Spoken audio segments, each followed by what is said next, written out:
ನಮ್ಮನ್ನು ಬಹಳವಾಗಿ ಪ್ರೀತಿಸಿದಂತೆ ನಮ್ಮ ತಂದೆಯಾದ ದೇವರೇ, ನಿಮ್ಮ ಪರಿಶುದ್ಧವಾದಂಥ ನಾಮಕ್ಕಾಗಿ ನಿಮಗೆ ವಂದನೆಗಳನ್ನು ಸಲ್ಲಿಸುತ್ತೇವೆ.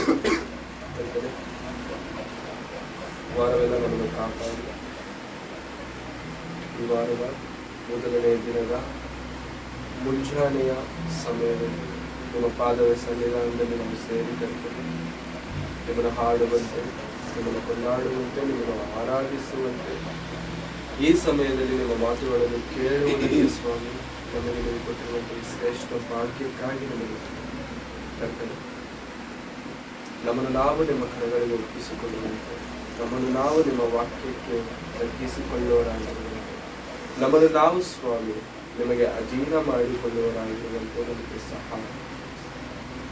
ಕೇಳುವಂಥ ಪ್ರತಿಯೊಂದು ಮಾತು, ಪ್ರತಿಯೊಬ್ಬರ ಮಾತು, ಪ್ರತಿ ನಿಮ್ಮ ಮಾತು ಸ್ವಾಮಿ ಕೇವಲ ಕೇಳುವವರಾಗಿ ನಾವು ಆ ಕೇಳಿದಂಥ ಮಾತುಗಳ ಪ್ರಕಾರವಾಗಿ ಜೀವಿಸುವಂಥವರಾಗಿ ನಾವೆಲ್ಲರೂ ಇರುವಂತೆ ನಮಗೆ ಸಹಾಯ. ಇದುವರೆಗೂ ಕಾದು ಕಾಪಾಡಿ ನಡೆಸಿದಂಥ ನಿಮ್ಮ ಪ್ರೀತಿ ಕೃತ್ಯಗಳಿಗಾಗಿ ನಮಗೆ ಈ ಸಮಯದಲ್ಲಿ ನಿಮ್ಮ ಮಾತುಗಳನ್ನು ನಿಮ್ಮ ಮಕ್ಕಳೊಂದಿಗೆ ಹಂಚಿಕೊಳ್ಳುತ್ತಿರಬೇಕಾದ್ರೆ ಕರ್ತನೆ, ಶ್ರೇಷ್ಠವಾದ ಅಮೂಲ್ಯವಾದಂತಹ ಮಾತುಗಳು ನಮ್ಮ ತಿಳುವಳಿಕೆಗೆ ಅರ್ಥ ಆಗುವ ರೀತಿಯಲ್ಲಿ ನಮಗೆ ನೀವು ಬೋಧಿಸಬೇಕೆಂಬುದಾಗಿ ಬರುತ್ತದೆ. ನಿಮ್ಮ ವಾಕ್ಯದಲ್ಲಿ ಹೇಳಿರುವ ಪ್ರಕಾರ ಆಕಾಶವು ಭೂಮಿಯು ಗತಿಸಿ ಹೋದರೆ ನನ್ನ ಮಾತುಗಳಲ್ಲಿರುವಂಥ ಯಾವ ಒಂದು ಅಕ್ಷರವೂ ಗತಿಸಿ ಹೋಗುವುದಿಲ್ಲ ಎಂದು ಹೇಳಿರುವಂಥ ಆ ನಿಮ್ಮ ಶ್ರೇಷ್ಠವಾದಂಥ ಮಾತುಗಳು ಈ ದಿನದಲ್ಲಿ ನಾವು ಧ್ಯಾನಿಸುತ್ತಿರುವಾಗ ಹೇಳುವಂಥ ನನಗೆ, ಕೇಳುವಂಥ ನಿಮ್ಮ ಮಕ್ಕಳಿಗೆ ಬೇಕಾಗಿರುವಂಥ ನಿಮ್ಮ ಆತ್ಮದ ಸಹಾಯವನ್ನು ಒದಗಿಸಿಕೊಡಬೇಕೆಂಬುದಾಗಿ ಹೇಳಿದ್ದೇನೆ. ನಮ್ಮನ್ನು ನಾವು ನಿಮ್ಮ ಕರಗಳಲ್ಲಿ ಒಪ್ಪಿಸಿಕೊಳ್ಳುತ್ತೇವೆ. ಈ ಚಿಕ್ಕ ಪ್ರಾರ್ಥನೆ ಯೇಸು ಕ್ರಿಸ್ತರವರ ಪರಿಶುದ್ಧವಾದಂಥ ನಾಮದಲ್ಲಿ ಪ್ರಾರ್ಥಿಸಿ ಬೇಡಿ ಹೊಂದಿದ್ದೇನೆ ನಮ್ಮ ತಂದೆಯಾದ ದೇವರೇ. ದೇವರ ವಾಕ್ಯ, ದೇವರ ಮಾತುಗಳು ಬಹಳ ಶ್ರೇಷ್ಠವಾದವು, ಬಹಳ ಶ್ರೇಷ್ಠ, ಉನ್ನತವಾಗಿರುವಂಥದ್ದು. ಈ ಲೋಕದಲ್ಲಿ ಏನಾದರೂ ಇದೆಯಾ ಅಂತಂದ್ರೆ ಅದು ಕೇವಲ ದೇವರ ಮಾತು. ಈ ಲೋಕದಲ್ಲಿ ಉನ್ನತವಾಗಿರುವಂಥದ್ದು, ಶ್ರೇಷ್ಠವಾಗಿರುವಂಥದ್ದು ಏನಾದರೂ ಇದೆಯಾ ಅಂತಂದ್ರೆ ಅದು ಕೇವಲ ದೇವರ ಮಾತು. ಯಾಕಂತಂದ್ರೆ ಭಕ್ತನಾಗಿರುವಂಥ ದಾವೀದನು ಹೇಳ್ತಾರೆ, ದೇವರೇ ನಿನ್ನ ಮಾತುಗಳು ಸಿಹಿಯಾದಂಥ ಮಾತು. ಅದು ಎಷ್ಟು ಸಿಹಿ ಅಂತಂದರೆ ಜೇನುತುಪ್ಪಕ್ಕಿಂತಲೂ, ಶೋಧಿಸಿದ ಜೇನುತುಪ್ಪಕ್ಕಿಂತಲೂ ಸಿಹಿಯಾದಂಥದ್ದು ನಿನ್ನ ಮಾತು. ನಿಜವಾಗ್ಲೂ ಪ್ರಿಯರೇ, ದೇವರ ವಾಕ್ಯವನ್ನು ಓದಬೇಕಾದರೂ, ದೇವರ ವಾಕ್ಯವನ್ನು ಕೇಳಬೇಕಾದರೂ ಆ ವಾಕ್ಯದಲ್ಲಿರುವಂಥ ಮಾಧುರ್ಯ, ವಾಕ್ಯದಲ್ಲಿರುವಂಥ ಶ್ರೇಷ್ಠತೆ ಬಹಳ ಉನ್ನತವಾಗಿರುವಂಥದ್ದಾಗಿರುತ್ತದೆ. ಅದನ್ನು ಅನುಭವಿಸಿದವರಿಗೆ ಮಾತ್ರ, ಅದನ್ನು ಪ್ರಾಕ್ಟೀಸ್ ಮಾಡಿದವರಿಗೆ ಮಾತ್ರ, ಎಕ್ಸ್ಪೀರಿಯನ್ಸ್ ಮಾಡಿದವರಿಗೆ ಮಾತ್ರ ಅದು ಗೊತ್ತಾಗುವಂಥದ್ದಾಗಿದೆ. ಯಾಕೆಂತಂದ್ರೆ ದೇವರ ವಾಕ್ಯ ಎನ್ನುವಂಥದ್ದು ಪ್ರಿಯರೇ ಅನುಭವಿಸಬೇಕಾಗ ದೇವರನ್ನು ಕುರಿತಾದಂಥ ವಿಷಯಗಳು ನಮಗೆ ಅರ್ಥ ಆಗಬೇಕು ಅಂತಂದ್ರೆ ಕೇಳುವುದರಿಂದ ನಮ್ಗೆ ಅರ್ಥ ಆಗಲ್ಲ ಪ್ರಿಯರೇ. ಕೇಳುವುದರಿಂದ ನಮಗೆ ಗೊತ್ತಾಗುತ್ತೆ, ಮತ್ತೆ ಕೇಳುವುದರಿಂದ ನಮಗೆ ಗೊತ್ತಾಗುತ್ತೆ ದೇವರನ್ನ ಅರ್ಥ ಮಾಡಿಕೊಳ್ಳೋದು ಹೇಗೆ ಅಂತ. ವಾಕ್ಯವನ್ನು ಕೇಳಿದರೆ ದೇವರ ಹೇಳ್ತಾರೆ, ಯೆಹೋವನು ಉತ್ತಮನೆಂದು ಅನುಭವ ಸವಿದು, English, taste and see that the Lord is. ಅಂದ್ರೆ ದೇವರು ನಮಗೆ ಅರ್ಥ ಆಗಬೇಕು ಅಂತಂದ್ರೆ ನಾವು ಏನ್ ಮಾಡ್ಬೇಕು ಅಂತಂದ್ರೆ ದೇವರ ರುಚಿ ನಮಗೆ ಗೊತ್ತಾಗಬೇಕು. ಆ ರುಚಿಯನ್ನ ದಾವೀದನು ಹೇಳ್ತಿದ್ದಾನೆ, ಅದು ಜೇನುತುಪ್ಪಕ್ಕಿಂತಲೂ, ಶೋಧಿಸಿದ ಜೇನುತುಪ್ಪಕ್ಕಿಂತಲೂ ಬಹಳ ಸಿಹಿಯಾಗಿದೆ ಆ ದೇವರ ರುಚಿ. ನಿಜವಾಗ್ಲೂ ದೇವರ ವಾಕ್ಯಕ್ಕೆ ನಾವು ಹೆಚ್ಚಾದಂತ ಪ್ರಾಧಾನ್ಯತೆ, ದೇವರ ಮಾತುಗಳಿಗೆ ನಾವು ಹೆಚ್ಚಾದಂತ ಪ್ರಾಧಾನ್ಯತೆ. ಯಾವಾಗಲೂ ಸಹ ಏನೇ ಆಗಲಿ ದೇವರ ವಾಕ್ಯ ಒಂದು ಕಡೆ ಕೇಳಲ್ಪಡುತ್ತಿದೆ ಅಂತಂದ್ರೆ ಆ ವಾಕ್ಯಕ್ಕೆ ನಾವು ಅಧೀನರಾಗಬೇಕು, ವಿಧೇಯರಾಗಬೇಕು, ಒಳಪಡಬೇಕು. ಯಾರು ಹೇಳ್ತಿದ್ದಾರೆ ಅನ್ನುವಂಥದ್ದನ್ನ ಪಕ್ಕಕ್ಕೆ ಇಟ್ಟರೆ ಅವರು ಹೇಳುತ್ತಿರುವಂಥದ್ದು, ಆಡುತ್ತಿರುವಂಥದ್ದು ದೇವರ ನುಡಿಗಳು, ದೇವರ ಮಾತುಗಳು. ನಾವು ಬಹಳ ಜನ ಯಾರು ಹೇಳ್ತಿದ್ದಾರೆ ಅಂತ ನಾವು ನೋಡಿ ಹೋಗ್ತಿರ್ತೇವೆ, ಯಾರು ಹೇಳ್ತಿದ್ದಾರೆ ಅನ್ನುವುದನ್ನ ನಾವು ಪಕ್ಕಕ್ಕೆ ಇಟ್ಟರೆ ಏನು ಹೇಳ್ತಿದ್ದಾರೆ ಅನ್ನುವಂಥದ್ದು ಬಹಳ ಅದು ದೇವರ ಮಾತುಗಳಾಗಿರುತ್ತೆ. ಹಾಗಾಗಿ ಪ್ರಿಯರೇ, ಈ ದಿನದಲ್ಲೂ ಸಹ ಒಂದು ಪ್ರಾಮುಖ್ಯವಾದಂಥ ನಮ್ಮೆಲ್ಲರ ಜೀವನಗಳಿಗೆ ಬೇಕಾಗಿರುವಂಥ ವಿಷಯಗಳನ್ನು ನಾವು ತಿಳಿದುಕೊಳ್ಳೋಣ. ಪ್ರತಿಫಲ, ಪ್ರತ್ಯುಪಕಾರ ಮತ್ತೆ ಪ್ರತಿಫಲ, ಪ್ರತ್ಯುಪಕಾರ. ದೇವರು ಮಾಡುವ ಪ್ರತ್ಯುಪಕಾರ, ದೇವರು ಮಾಡುವ ಪ್ರತ್ಯುಪಕಾರ. ದೇವರು ಪ್ರತ್ಯುಪಕಾರವನ್ನ ಮಾಡಬೇಕು ಅಂತಂದ್ರೆ ಪ್ರಿಯರೇ, ನಾವೇನ್ ಮಾಡಿರಬೇಕು? ಉಪಕಾರ ಮಾಡಿರಬೇಕು. ಮತ್ತೆ ನಮಗೆ ಯಾರಾದ್ರೂ ಒಬ್ರು ಬಂದು ಸಹಾಯ ಮಾಡ್ತಿದ್ದಾರೆ ಅಂತಂದ್ರೆ ಕಾರಣ ಏನು? ನಾವು ಮೊದಲು ಅವರಿಗೆ ಸಹಾಯ ಮಾಡಿರಬೇಕು. ಹೌದಲ್ಲ ಪ್ರಿಯರೇ? ನಮಗೆ ಯಾರಾದ್ರೂ ಬಂದು ಸಹಾಯ ಮಾಡಬೇಕು ಅಂತಂದ್ರೆ ನಾವು ಮೊದಲು ಅವರಿಗೆ ಸಹಾಯ ಮಾಡಿ. ದೇವರು ನಮಗೆ ಪ್ರತ್ಯುಪಕಾರ ಮಾಡ್ತಿದ್ದಾರೆ, ಪ್ರತ್ಯುಪಕಾರ ಮಾಡಬೇಕು ಅಂತಂದ್ರೆ ನಾವೇನ್ ಮಾಡಿರಬೇಕು? ಮತ್ತೆ ದೇವರು ನಮಗೆ ಪ್ರತ್ಯುಪಕಾರ ಅಂತಂದ್ರೆ ಏನ್ ಹೇಳಿ? ಪ್ರತ್ಯುಪಕಾರ. ಉಪಕಾರ ಅಂತಂದ್ರೆ ಸ್ವಲ್ಪ ಹೊತ್ತು ನಾವು ಸಹಾಯ ಅಂತ ಅಂದ್ಕೊಳ್ಳೋದು. ಉಪಕಾರ ಅಂದ್ರೆ ಪ್ರತ್ಯುಪಕಾರ ಅಂದ್ರೆ ಇಲ್ಲಂತಂದ್ರೆ ಪ್ರತಿಫಲ ಅಂತಂದ್ರೆ ಅಂದ್ರೆ ನಾವು ಮಾಡಿರುವಂತದ್ದಕ್ಕೆ ರಿಟರ್ನ್ ಗಿಫ್ಟ್ ಆಗಿ ಬರುವಂತದ್ದೇ ಪ್ರತಿಫಲ, ಪ್ರತ್ಯುಪಕಾರ. ಮತ್ತೆ ನಾವು ಮಾಡಿರುವುದಕ್ಕೆ ಪ್ರತಿರೂಪವಾಗಿ ರಿಪೀಟ್ ಆಗಿ ನಮಗೆ ಬರುವಂತದ್ದೇ ಪ್ರತ್ಯುಪಕಾರವಾಗಿರಬಹುದು, ಪ್ರತಿಫಲವಾಗಿ. ಒಂದು ಬಾಲ್ ನಾವು ಗೋಡೆಗೆ ಎಸಿತೇವೆ ಅಂತ ಅನ್ಕೊಳ್ಳಿ. ಒಂದು ಬಾಲ್ ಗೋಡೆಗೆ ನಾವು ಎಸಿತೇವೆ, ಎಷ್ಟು ಫೋರ್ಸ್ ಇಂದ ನಾವು ಬಾಲ್ ಎಸಿತೇವೋ ಗೋಡೆಗೆ ಟಚ್ ಆಗಿ ಮತ್ತೆ ಅಷ್ಟೇ ಫೋರ್ಸ್ ಇಂದ ನಮಗೆ ರಿಟರ್ನ್ ಆಗುತ್ತೆ. ಹೌದಾ? ಉಪಕಾರ ಎನ್ನುವಂಥದ್ದು ಈ ಕಡೆಯಿಂದ ನಾವು ಗೋಡೆಗೆ ಬೀಸುವುದಾದ್ರೆ ಗೋಡೆಯಿಂದ ನಮಗೆ ರಿಟರ್ನ್ ಬರುವಂಥದ್ದು ಪ್ರತ್ಯುಪಕಾರ. ಅರ್ಥ ಆಯ್ತಾ? ಪ್ರತ್ಯುಪಕಾರ. ಆದರೆ ದೇವರು ಮಾಡುವ ಪ್ರತ್ಯುಪಕಾರ ಅಂತ ನಾವು ಮಾತನಾಡುವಾಗ, ದೇವರು ಪ್ರತ್ಯುಪಕಾರ ಮಾಡಬೇಕು ಅಂತಂದ್ರೆ ಮೊದಲು ಏನಾಗಿರಬೇಕು? ದೇವರು ಪ್ರತ್ಯುಪಕಾರ ಮಾಡಬೇಕಂತಂದ್ರೆ ಮೊದಲು ಏನಾಗಿರಬೇಕು? ಉಪಕಾರ ನಡೆದಿರಬೇಕು.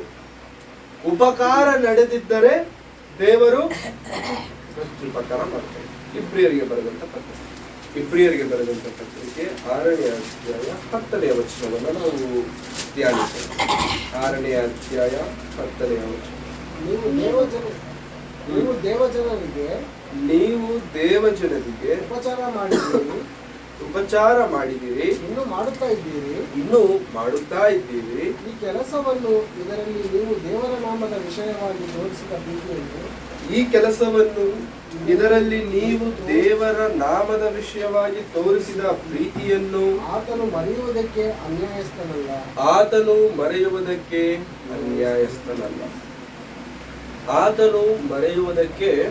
ಅನ್ಯಾಯಸ್ಥನು ಅಲ್ಲ. ಯಾರೀತನು? ಯಾರು? ದೇವರು. ನಾವು ಮಾಡಿರುವಂತ ಉಪಕಾರವನ್ನು ಮರೆಯುವುದಕ್ಕೆ ದೇವರು ಏನಲ್ಲ? ಅನ್ಯಾಯಸ್ಥನಲ್ಲ. ದೇವರು ಅನ್ಯಾಯಸ್ಥನು ಅಲ್ಲ. ನಾವು ಮಾಡಿದಂತ ಉಪಕಾರವನ್ನು ಮರೆಯುವುದಕ್ಕೆ ದೇವರು ಅನ್ಯಾಯಸ್ಥನಲ್ಲ ಅಂತಂದ್ರೆ ಅರ್ಥ ಏನು? ಉಪಕಾರವನ್ನು ಮರೆಯುವುದಕ್ಕೆ ದೇವರು ಅನ್ಯಾಯಸ್ಥನಲ್ಲ ಅಂತಂದ್ರೆ ಅರ್ಥ ಏನು ಪ್ರಿಯರೇ? ಉಪಕಾರವನ್ನು ಮರೆಯುವುದಕ್ಕೆ ದೇವರು ಅನ್ಯಾಯಸ್ಥನು ಅಲ್ಲ ಅಂದ್ರೆ ಏನು?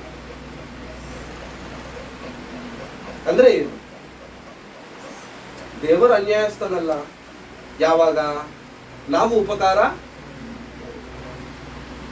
ಮತ್ತೆ ದೇವರು ನ್ಯಾಯಸ್ಥನ ಯಾವಾಗ ಆಗ್ತಾನೆ? ಅರ್ಥ ಮಾಡ್ಕೊಳ್ಳಿ ಆ ವಚನ. ಉಪಕಾರವನ್ನು ಮಾಡಿದಂತ, ಮೇಲನ್ನು ಮಾಡಿದಂತ ಕೆಲಸವನ್ನು ಮರೆಯುವುದಕ್ಕೆ ದೇವರು ಅನ್ಯಾಯಸ್ಥನಲ್ಲ. ಹೇಗೆ ಅಂತಂದ್ರೆ ಯಾವಾಗ ದೇವರು ನ್ಯಾಯಸ್ಥನಾಗ್ತಾನೆ? ಯಾವಾಗ ದೇವರು ನ್ಯಾಯಸ್ಥನಾಗ್ತಾರೆ? ಮಾಡಿದಂತ ಉಪಕಾರವನ್ನು ಮರೆಯದೆ ನೆನೆಸಿಕೊಂಡು ಪ್ರತ್ಯುಪಕಾರ ಮಾಡಿದಾಗ ದೇವರು ಏನಾಗ್ತಾರೆ? ಅರ್ಥ ಆಗ್ತಿದೆ ಪ್ರಿಯ? ಅರ್ಥ ಆಗ್ತಿದೆಯಲ್ಲ? ನಾವು ಮಾಡಿದಂತ ಉಪಕಾರವನ್ನು, ಮೇಲನ್ನ, ಒಳ್ಳೆ ಕೆಲಸವನ್ನ ಮರೆಯುವುದಕ್ಕೆ ಆತನು ಅನ್ಯಾಯಸ್ಥನಲ್ಲ ಅಂತಂದರೆ, ನಾವು ಮಾಡಿದಂತ ಉಪಕಾರಕ್ಕೆ ದೇವರೇನ್ ಮಾಡ್ತಾರೆ? ದೇವರೇನ್ ಮಾಡ್ತಾರೆ? ಪ್ರತ್ಯುಪಕಾರ ಮಾಡ್ತಾರೆ. ಮಾಡ್ತಾರಾ? ಎಲ್ಲಾದ್ರೂ ಮಾಡಿದಾರ? ವಿಮೋಚನಾ ಕಾಂಡ 1ನೇ ಅಧ್ಯಾಯ, ವಿಮೋಚನಾ ಕಾಂಡ ಪ್ರಾರಂಭದ ಅಧ್ಯಾಯದ 18ನೇ ವಚನದಿಂದ ಓದೋಣ. 18ನೇ ವಚನದಿಂದ. ಆಗ ಐಗುಪ್ತ್ಯರ ಅರಸನು ಅವರನ್ನು ಕರೆಸಿ, ನೀವು ಅವರ ಗಂಡು ಮಕ್ಕಳನ್ನು ಉಳಿಸಿದ್ದೇನು, ಹೀಗೆ ಯಾಕೆ ಮಾಡಿದಿರಿ ಎಂದು ಕೇಳಲು ಸೂಲಗಿತ್ತಿಯರು ಫರೋಹನಿಗೆ ಇಬ್ರಿಯರ ಸ್ತ್ರೀಯರು ಐಗುಪ್ತ ಸ್ತ್ರೀಯರಂತಲ್ಲ, ಅವರು ಚುರುಕಾಗಿದ್ದಾರೆ. ಅವರು ಸೂಲಗಿತ್ತಿಯು ತಮ್ಮ ಹತ್ತಿರ ಬರುವುದಕ್ಕೆ ಮುಂಚೆಯೇ ಹೆರುವರು ಎಂದು ಹೇಳಿದರು. ಈ ಸಂದರ್ಭ ನಮ್ಮೆಲ್ಲರಿಗೂ ಗೊತ್ತಿರುವಂತ ಸಂದರ್ಭ. ಏನು ಅಂದ್ರೆ ಮೋಶೆ ಹುಟ್ಟುವಂತ ಸಂದರ್ಭ ಇದು. ಮೋಶೆ ಹುಟ್ಟುತ್ತಿರುವಂತ ಸಂದರ್ಭ. ಆಗ ಫರೋಹನಿ ಏನ್ ಮಾಡ್ತಾನೆ ಅಂತಂದ್ರೆ, ಇಸ್ರಾಯೇಲ್ಯರಲ್ಲಿ ಹುಟ್ಟುವಂತ ಎಲ್ಲಾ ಗಂಡು ಮಕ್ಕಳನ್ನ ಸಾಯಿಸಬೇಕು. ಇಸ್ರಾಯೇಲ್ಯರಲ್ಲಿ ಹುಟ್ಟುವಂತ ಎಲ್ಲಾ ಗಂಡು ಮಕ್ಕಳನ್ನ ಸಾಯಿಸಬೇಕೆಂಬಂತ ಆಜ್ಞೆಯನ್ನು ಜಾರಿ ಮಾಡಿ ಆ ಒಂದು ಕೆಲಸವನ್ನು ಮಾಡೋದಕ್ಕೆ ಇಬ್ರನ್ನ ಅಪಾಯಿಂಟ್ ಮಾಡಿದ್ದಾನೆ. ಅವರಿಬ್ಬರು ಏನಂತಂದ್ರೆ ಹೆರಿಗೆ ಮಾಡುವಂತವ್ರು. ಹಳೆ ಕಾಲದಲ್ಲಿ ಈ ತರ ಹಾಸ್ಪಿಟಲ್ಗಳು ಇರಲಿಲ್ಲ. ಊರೆಲ್ಲರಿಗೂ ಒಂದು ದೊಡ್ಡ ಅಜ್ಜಿ, ದೊಡ್ಡವ್ರು ಯಾರೊಬ್ರು ಇರ್ತಿದ್ರು. ಅವ್ರು ಏನಂತಂದ್ರೆ, ಯಾರ ಮನೆಯಲ್ಲಾದ್ರೂ ಯಾರಾದ್ರೂ ಹೆರಿಗೆ ಆಗ್ತಿದೆ ಅಂತಂದ್ರೆ ಅವ್ರು ಹೋಗಿ ಹೆರಿಗೆ ಮಾಡ್ತಿದ್ರು. ಹೆರಿಗೆ ಕೆಲಸ ಹೇಳೋದೈತೆ, ಅದು ಕಾರ್ಯಕ್ರಮ. ಹೀಗೆ ಇಸ್ರಾಯೇಲ್ಯರಲ್ಲಿ ಯಾರಿಗಾದ್ರೆ ಹೆರಿಗೆ ಆಗುತ್ತೋ, ಯಾರಿಗಾದ್ರೆ ಮಕ್ಕಳು ಹುಟ್ಟುತ್ತೋ, ಆ ಮಕ್ಕಳನ್ನ ಹೊರಗೆ ತರುವಂತ ಕೆಲಸ ಇಬ್ಬರಿಗೆ ಅರಸನು ಕೊಟ್ಟಿದ್ದಾನೆ. ಅವರಿಬ್ಬರು ಮಾಡಬೇಕಾದಂತ ಕೆಲಸ ಏನಂತಂದ್ರೆ, ಆ ಹುಟ್ಟಿದಂಥವನು ಗಂಡು ಮಗ ಆಗಿದ್ರೆ, ಆ ಮಗು ಒಂದು ವೇಳೆ ಗಂಡ ಆಗಿದ್ರೆ ಅದನ್ನ ಸಾಯಿಸ್ಬಿಡಿ. ಒಂದು ವೇಳೆ ಹೆಣ್ಣು ಮಗ ಆಗಿದ್ದರೆ ಅದನ್ನ ಉಳಿಸಿ. ಹೆಣ್ಣು ಮಗಳಾದ್ರೆ ಉಳಿಸಿ, ಗಂಡು ಮಗ ಆದ್ರೆ ಸಾಯಿಸಿ. ಈ ತರ ಆಜ್ಞೆಯನ್ನ ಜಾರಿ ಮಾಡಿದಾಗ ಇವರಿಬ್ಬರು ಹೋಗ್ತಾರೆ. ಇಸ್ರಾಯೇಲ್ಯರ ಮಕ್ಕಳ ಬಳಿಗೆ ಹೋದಾಗ ಅವರು ರಾಜನಿಗೆ ಹೇಳುತ್ತಿರುವಂತ ಮಾತು ಇವಾಗ ನಾವು ಓದ್ಕೊಂಡಿದ್ದೇವೆ. ಏನ್ ಹೇಳಿದಿದೆ ಅಂತಂದ್ರೆ, ನಿಮ್ಮನ್ನ ಯಾಕೆ ಕಳಿಸಿದೀನಿ ನಾನು? ಗಂಡು ಮಕ್ಕಳನ್ನ ಸಾಯಿಸಿ ಅಂತ ಕಳಿಸಿ. ಮತ್ ನೀವೇನ್ ಮಾಡಿದೀರಾ? ಹೋಗ್ಬಿಟ್ಟು ಸಾಯಿಸಿಲ್ಲ ಅವ್ರನ್ನ. ಯಾಕೆ? ನಿಮಗೆ ಕೊಟ್ಟಿದ್ದ ಕೆಲಸ ಅದೇ ತಾನೆ, ಯಾಕೆ ನೀವು ಆ ಕೆಲಸ ಮಾಡಿಲ್ಲ ಅಂತ ರಾಜನು ಕೇಳಿದಾಗ ಅವರಿಬ್ಬರು ಹೇಳ್ತಿದ್ದಾರೆ, ಸ್ವಾಮಿ, ಈ ಹೆಂಗಸರು ಐಗುಪ್ತ್ಯರಿದ್ದಂಗಲ್ಲ, ನಾವು ಬರೋವರೆಗೂ ಕಾಯ್ತಿಲ್ಲ, ಮೊದಲೇ ಹೆರಿಗೆ ಮಾಡ್ಕೊಳ್ತಿದ್ದಾರೆ, ಮೊದಲೇ ಮಕ್ಕಳನ್ನ ಪಡಿತಾ ಇದ್ದಾರೆ, ಈ ರೀತಿ ಅವರು ಚುರುಕಾಗಿದ್ದಾರೆ ಎಂಬುದಾಗಿ. ಈ ಕೆಲಸವನ್ನು ನಾವು ಯಾಕೆ ನೆನಪು ಮಾಡ್ಕೊಳ್ಬೇಕಂತಂದ್ರೆ, ಕೆಳಗಿನ ವಚನ ಓದೋಣ. ಎಲ್ಲಾದ್ರೂ ನಾವು ನಿಲ್ಲಿಸಿದೀವಲ್ಲ ಅಲ್ಲಿಂದ ಕೆಳಗಿನ ವಚನ ಅಂದ್ರೆ 20ನೇ ವಚನ. ದೇವರು ಆ ಸೂಲಗಿತ್ತಿಯರಿಗೆ ಹಿತವನ್ನು ಮಾಡಿದನು. ಅವರು ದೇವರಿಗೆ ಭಯಪಟ್ಟದ್ದರಿಂದ ಆತನು ಅವರಿಗೆ ವಂಶಾಭಿವೃದ್ಧಿಯನ್ನುಂಟು ಮಾಡಿದನು.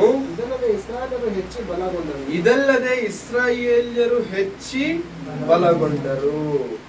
ಯಾವ ಕೆಲಸವನ್ನಾದರೆ ಅವರಿಬ್ಬರಿಗೆ ಹೇಳಿದರೆ ಆ ಕೆಲಸವನ್ನ ಅವ್ರು ಮಾಡಿಲ್ಲ. ಯಾಕೆ ಅಂತಂದ್ರೆ ಅವ್ರು ಹೆದರ್ತಿದಾರಂತೆ. ಯಾರಿಗೆ? ದೇವರಿಗೆ ಭಯ ಪಡುವವರಾಗಿರೋದ್ರಿಂದ. ಫರೋಹನೆಂಬಂತ ಅರಸನಿಗೆ ಭಯ ಇಲ್ವಾ ಅವ್ರಿಗೆ? ಅರಸನಂದ್ರೆ ಭಯ ಇಲ್ವಾ? ರಾಜನಂದ್ರೆ ಭಯ ಇಲ್ವಾ? ಕೊಂದು ಬಿಡ್ತಾನೆ ಅಂತ ಭಯ ಇಲ್ವಾ ಅಂತಂದ್ರೆ, ಅರಸನಿಗಿಂತ ಹೆಚ್ಚಾಗಿ ದೇವರಂದ್ರೆ ಅವ್ರಿಗೆ ಭಯ ಜಾಸ್ತಿ.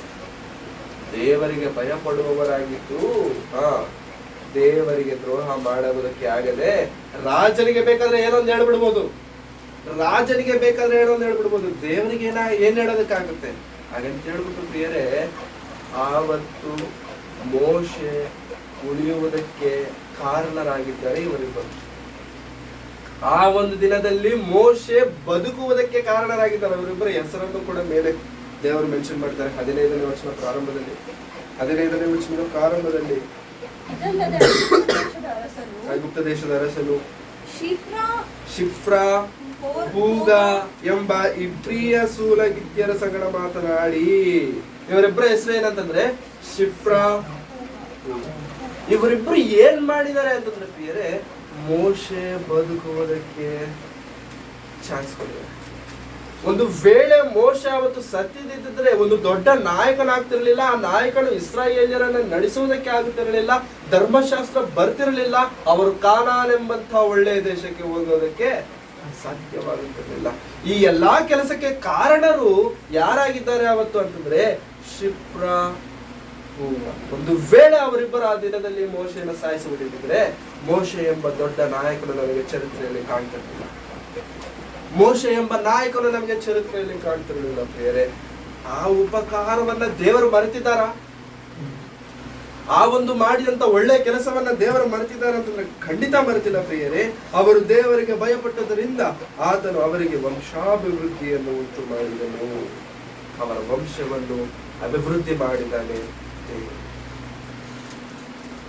ನಾವು ಮಾಡಿದಂತ ಉಪಕಾರವನ್ನು ಮರೆಯುವುದಕ್ಕೆ ಆತನು ಅನ್ಯಾಯಸ್ಥನು ಅಲ್ಲ. ದೇವರು ಅನ್ಯಾಯಸ್ಥನಲ್ಲ ಪ್ರಿಯರೇ. ದೇವರಿಗೋಸ್ಕರ ನಾವು ಮಾಡುವಂಥದ್ದು ಚಿಕ್ಕದೇ, ದೇವರಿಗೋಸ್ಕರ ನಾವು ಮಾಡುವಂಥದ್ದು ಚಿಕ್ಕದೇ, ಆದರೆ ದೇವರು ನಮಗೋಸ್ಕರ ಮಾಡುವಂಥದ್ದು ಬಹಳ ದೊಡ್ಡದಾಗಿದೆ. ನಾವು ದೇವರಿಗೋಸ್ಕರ ಮಾಡಿರುವಂಥದ್ದು ಬಹಳ ಚಿಕ್ಕದಾಗಿರಬಹುದು, ಆದರೆ ಪ್ರಿಯರೇ ದೇವರು ನಮಗೋಸ್ಕರ ಮಾಡುವಂಥದ್ದು ಬಹಳ ದೊಡ್ಡದಾಗಿರುತ್ತೆ. ನಮ್ಮ ಆಲೋಚನೆಗೂ ಸಹ ಕೆಲವೊಮ್ಮೆ ನಿಲುಕುವುದಿಲ್ಲ. ಅಂಥ ದೊಡ್ಡ ಉಪಕಾರವನ್ನ, ಪ್ರತ್ಯುಪಕಾರವನ್ನ ದೇವರು ನಿಜವಾಗ್ಲೂ ಪ್ರಿಯರೇ, ದೇವರಿಗೋಸ್ಕರ ನಾವು ಮಾಡುವುದಕ್ಕೆ ಮುಂದೆ ಬರುವಾಗ ಪ್ರಿಯರೇ, ದೇವರು ಸಹ ನಮಗೆ ಕೊಡುವುದಕ್ಕೆ ಸಿದ್ಧರಾಗಿರ್ತಾರೆ. ದೇವರಿಗೋಸ್ಕರ ನಾವು ಮಾಡುವುದಕ್ಕೆ ಸಿದ್ಧರಾಗಿರಬೇಕಾದ್ರೆ ದೇವರು ನಮಗೆ ಕೊಡುವುದಕ್ಕೆ ಸಿದ್ಧರಾಗಿರ್ತಾರೆ. ನಾವು ದೇವರಿಗೋಸ್ಕರ ಮಾಡುವುದಕ್ಕೆ ಸಿದ್ಧ. ಎಂತದ್ದನ್ನ ಮಾಡಬೇಕು?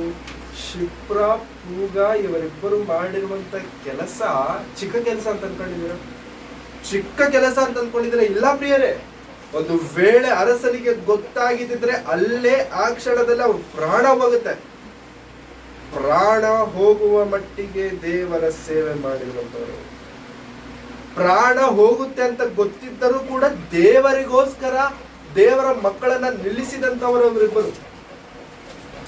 ಅಂತಹ ನಿರ್ಣಯಗಳನ್ನ ನಮ್ಮ ಜೀವನದಲ್ಲಿ ನಾವು ನಿಜವಾಗಲೂ ತೆಗೆದುಕೊಳ್ಳೋದಕ್ಕೆ ಸಿದ್ಧರಾದರೆ ಪ್ರಿಯರೇ, ನಮ್ಮ ಆಲೋಚನೆಗೆ ನಿಲುಕದೇ ಇರುವಂತಹ ಉನ್ನತ ಕಾರ್ಯಗಳನ್ನ ದೇವರು ಪ್ರತಿಫಲವಾಗಿ ಪ್ರತಿರೂಪವಾಗಿ ದೇವರು ನಮಗೆ ಕೊಡುವಂತವರಾಗಿದೆ.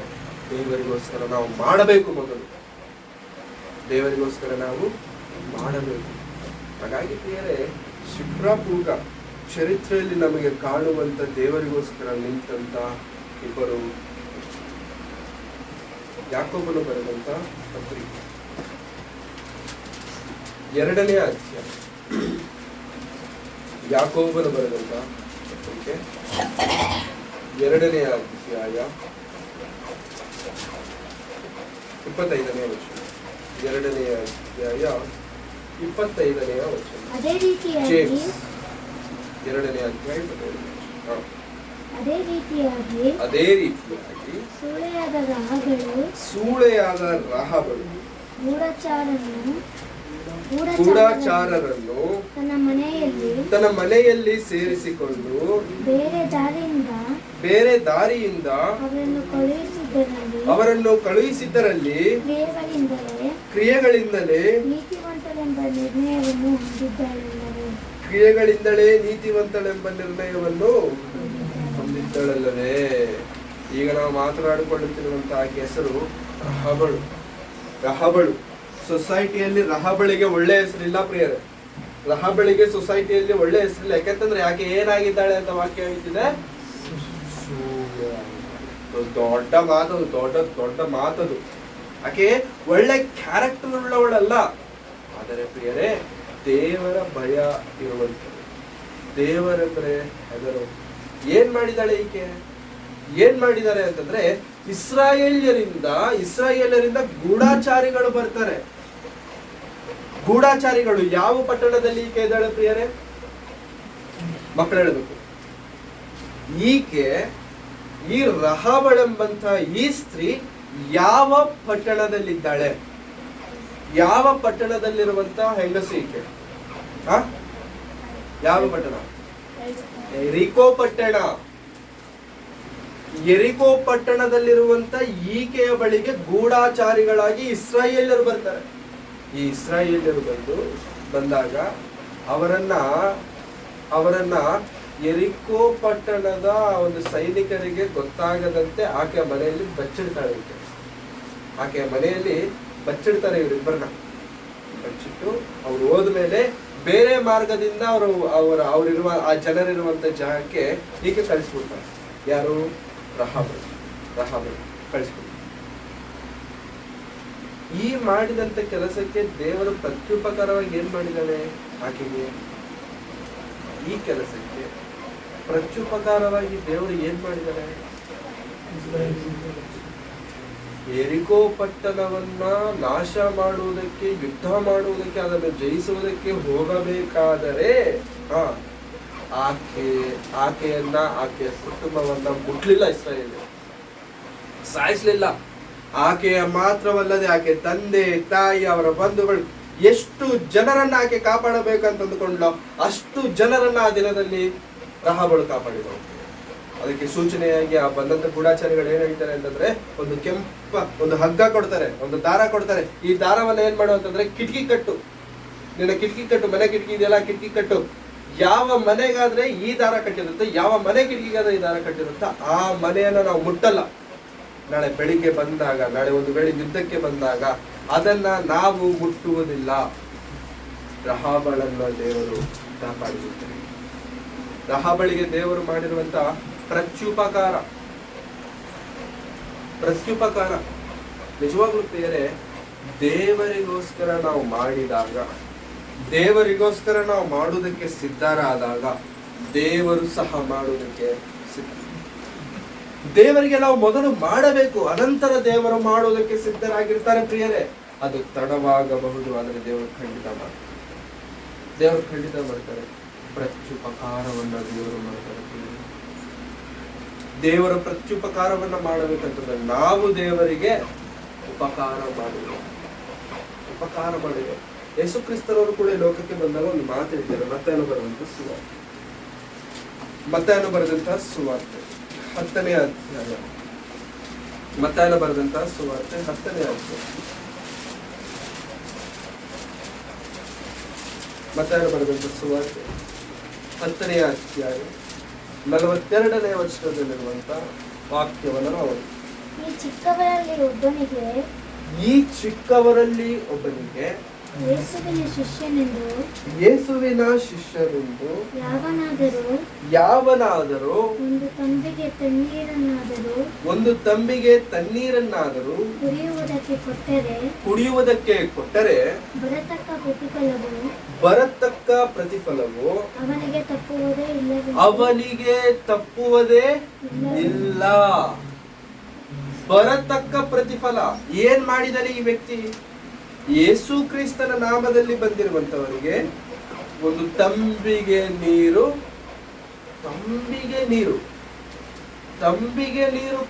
ಕೊಟ್ಟರೆ ದೇವರದನ್ನ ಲೆಕ್ಕ ಮಾಡ್ತಾರ? ಅಂದ್ರೆ ಪ್ರಿಯರೇ, ದೇವರು ನಮ್ಮ ಪ್ರತಿ ನಡವಳಿಕೆಯನ್ನ ನೋಡ್ತಿದ್ದಾರೆ, ಪ್ರತಿ ಚಟುವಟಿಕೆಗಳನ್ನ ನೋಡ್ತಿದ್ದಾರೆ. ನಾವು ಅಂದುಕೊಳ್ಬಹುದು ದೇವರು ಏನು ನೋಡ್ತಿಲ್ಲ. ನೋ, ಆತನು ಸಮಸ್ತವನ್ನ ನೋಡ್ತಿದ್ದಾರೆ. ತಂಬಿಗೆ ನೀರು ಕೊಡುವುದನ್ನ ನೋಡಿ ಬರತಕ್ಕ ಪ್ರತಿಫಲವನ್ನು ಕಳ್ಕೊಳ್ಳುವುದಿಲ್ಲ ಅಂತ ಹೇಳ್ತಿದ್ದಾರೆ. ಅಂತಂದ್ರೆ ತಂಬಿಗೆ, ಮನೆಯಲ್ಲಿರುವಂತ ತಂಬಿಗೆ ದೇವರು ನೋಡ್ತಿದ್ದಾರಂತೆ, ಆ ತಂಬಿಗೆಯಲ್ಲಿರುವಂತ ನೀರು ದೇವರು ನೋಡ್ತಿದ್ದಾರಂತೆ, ಅದನ್ನ ಕೊಡುವಂತ ವ್ಯಕ್ತಿಯನ್ನು ಸಹ ದೇವರು ನೋಡ್ತಿದ್ದಾರೆ. ಅದಕ್ಕೆ ಬರತಕ್ಕ ಪ್ರತಿಫಲವನ್ನು ಅವನು ದೇವರ ಸೇವೆಗೋಸ್ಕರ ಪ್ರಿಯರೇ, ಈ ಚಿಕ್ಕ ಕೆಲಸ ನಾನು ಮಾಡಿದ್ದೇನೆ ಇಷ್ಟೇ ತಾನೆ ಅಂತಂದ್ರೆ ಅಷ್ಟೇ ಅನ್ನುವಂಥದ್ದನ್ನು ಕೂಡ ದೇವರು ನೆನಪಲ್ಲಿಟ್ಕೊಂಡು, ದೇವರಿಗೋಸ್ಕರ ನಾನು ಏನ್ ಮಾಡಿದ್ದೇನೆ ಇದು ಚಿಕ್ಕದಲ್ವಾ? ನೋ, ಆ ಚಿಕ್ಕದಾಗಿದ್ದರೂ ಸಹ ದೇವರು ಮರೆಯುವುದಕ್ಕೆ ಆದರೂ ಅನ್ಯಾಯಸ್ಥನಲ್ಲ. ಅದಕ್ಕೆ ಬರತಕ್ಕ ಪ್ರತಿಫಲವನ್ನ ದೇವರು ಅದಕ್ಕೆ ಎಷ್ಟು ಬರುತ್ತೆ ಪ್ರತಿಫಲ? ಅದಕ್ಕೆಷ್ಟು ಬರುತ್ತೆ ಪ್ರತಿಫಲ? ಅದಕ್ಕೆ ತಕ್ಕ ಪ್ರತಿಫಲವನ್ನು ದೇವರು ಕೊಡ್ತಾರೆ. ನಿಜವಾಗ್ಲೂ ಪ್ರಿಯರೇ, ತಂಬಿಗೆಯ ನೀರನ್ನು ದೇವರು ನೋಡ್ತಿದ್ದಾರೆ. ನಾವು ಕೊಡುವಂತ ತಂಬಿಗೆ ನೀರನ್ನು ದೇವರು ನೋಡಿ ತಕ್ಕ ಪ್ರತಿಫಲವನ್ನ, ಬರತಕ್ಕ ಪ್ರತಿಫಲವನ್ನ ನೀನು ಕಾಣ್ತೀಯ, ನೋಡ್ತೀಯ ಅಂತ ದೇವರು ಹೇಳ್ತಿದ್ದಾರೆ. ನಾವು ದೇವರಿಗೋಸ್ಕರ ಉನ್ನತವಾದಂತ ಕೆಲಸವನ್ನು ಮಾಡಿದ್ರೆ ದೇವರು ನೋಡಲ್ವಾ? ದೇವರಿಗೋಸ್ಕರ ಉನ್ನತವಾದಂತ ನಿರ್ಣಯಗಳನ್ನ ನಾವು ದೇವರಿಗೋಸ್ಕರ ತೆಗೆದ್ರೆ ದೇವರು ನೋಡಲ್ವಾ? ಅದನ್ನ ಖಂಡಿತ ನೋಡ್ತಾರೆ, ಖಂಡಿತ ನೋಡ್ತಾರೆ. ಅದಕ್ಕೆ ತಕ್ಕ ಪ್ರತಿಫಲ ದೇವರು ಕೊಡ್ತಾರೆ, ಅದಕ್ಕೆ ತಕ್ಕ ಪ್ರತ್ಯುಪಕಾರವನ್ನ ದೇವರು ಮಾಡ್ತಾರೆ. ದೇವರ ಸೇವೆಗೋಸ್ಕರ ನಾವು ಮಾಡುವಂತ ಯಾವ ಚಿಕ್ಕ ಕೆಲಸವೂ ಸಹ ಅದು ಮರೆಯಾದದ್ದಲ್ಲ, ಮರೆಯಾಗಿ ಇರುವುದಿಲ್ಲ. ದೇವರಿಗೋಸ್ಕರ ನಾವು ಏನೇ ಏನೇ ಏನೇ ಮಾಡಿದರೂ ಸಹ ಪ್ರಿಯರೇ, ದೇವರು ಮರೆಯುವುದಕ್ಕೆ ಆತನು ಅನ್ಯಾಯಸ್ಥನು. ದೇವರು ಮರೆಯುವುದಕ್ಕೆ ಆತನು ಅನ್ಯಾಯಸ್ಥನಲ್ಲ. ಅಂದ್ರೆ ತಂಬಿಗೆ ಪ್ರತಿಫಲ ಇದು, ತಂಬಿಗೆ ನೀರಿನ ಪ್ರತಿಫಲ ಇದು. ಪ್ರತ್ಯುಪಕಾರ ಯಾಕೆ ಮಾಡ್ತಿದ್ಯಪ್ಪ ನೀನು ಅಂತಂದ್ರೆ, ತಂಬಿಗೆ ನೀರು ಕೊಟ್ಟಿದ್ದಲ್ಲ ನೀನು, ಅದಕ್ಕೆ ನಾನು ಪ್ರತ್ಯುಪಕಾರ. ತಂಬಿಗೆ ನೀರಿಗೇನೆ ಪ್ರತ್ಯುಪಕಾರನ, ನೀರಿಗೇನೆ ಪ್ರತಿಫಲನ. ಮತ್ತೆ ಊಟ ಕೊಟ್ರೆ ದೇವರ ಸೇವೆಗೋಸ್ಕರ ಸಹಾಯ ಮಾಡಿದ್ದಾರೆ, ದೈವ ಸೇವಕರನ್ನ ಕರೆಸಿ ಒಂದು ಸಭೆ ಇಟ್ಟು ಅವರ ಮೂಲಕವಾಗಿ ಅನೇಕರಿಗೆ ದೇವರ ಮಾತುಗಳನ್ನ ಕೇಳಿಸಿದ್ದಾರೆ. ಪ್ರತಿಫಲ ಬರಲ್ವಾ ಪ್ರಿಯರೇ? ಖಂಡಿತ ಬರುತ್ತೆ.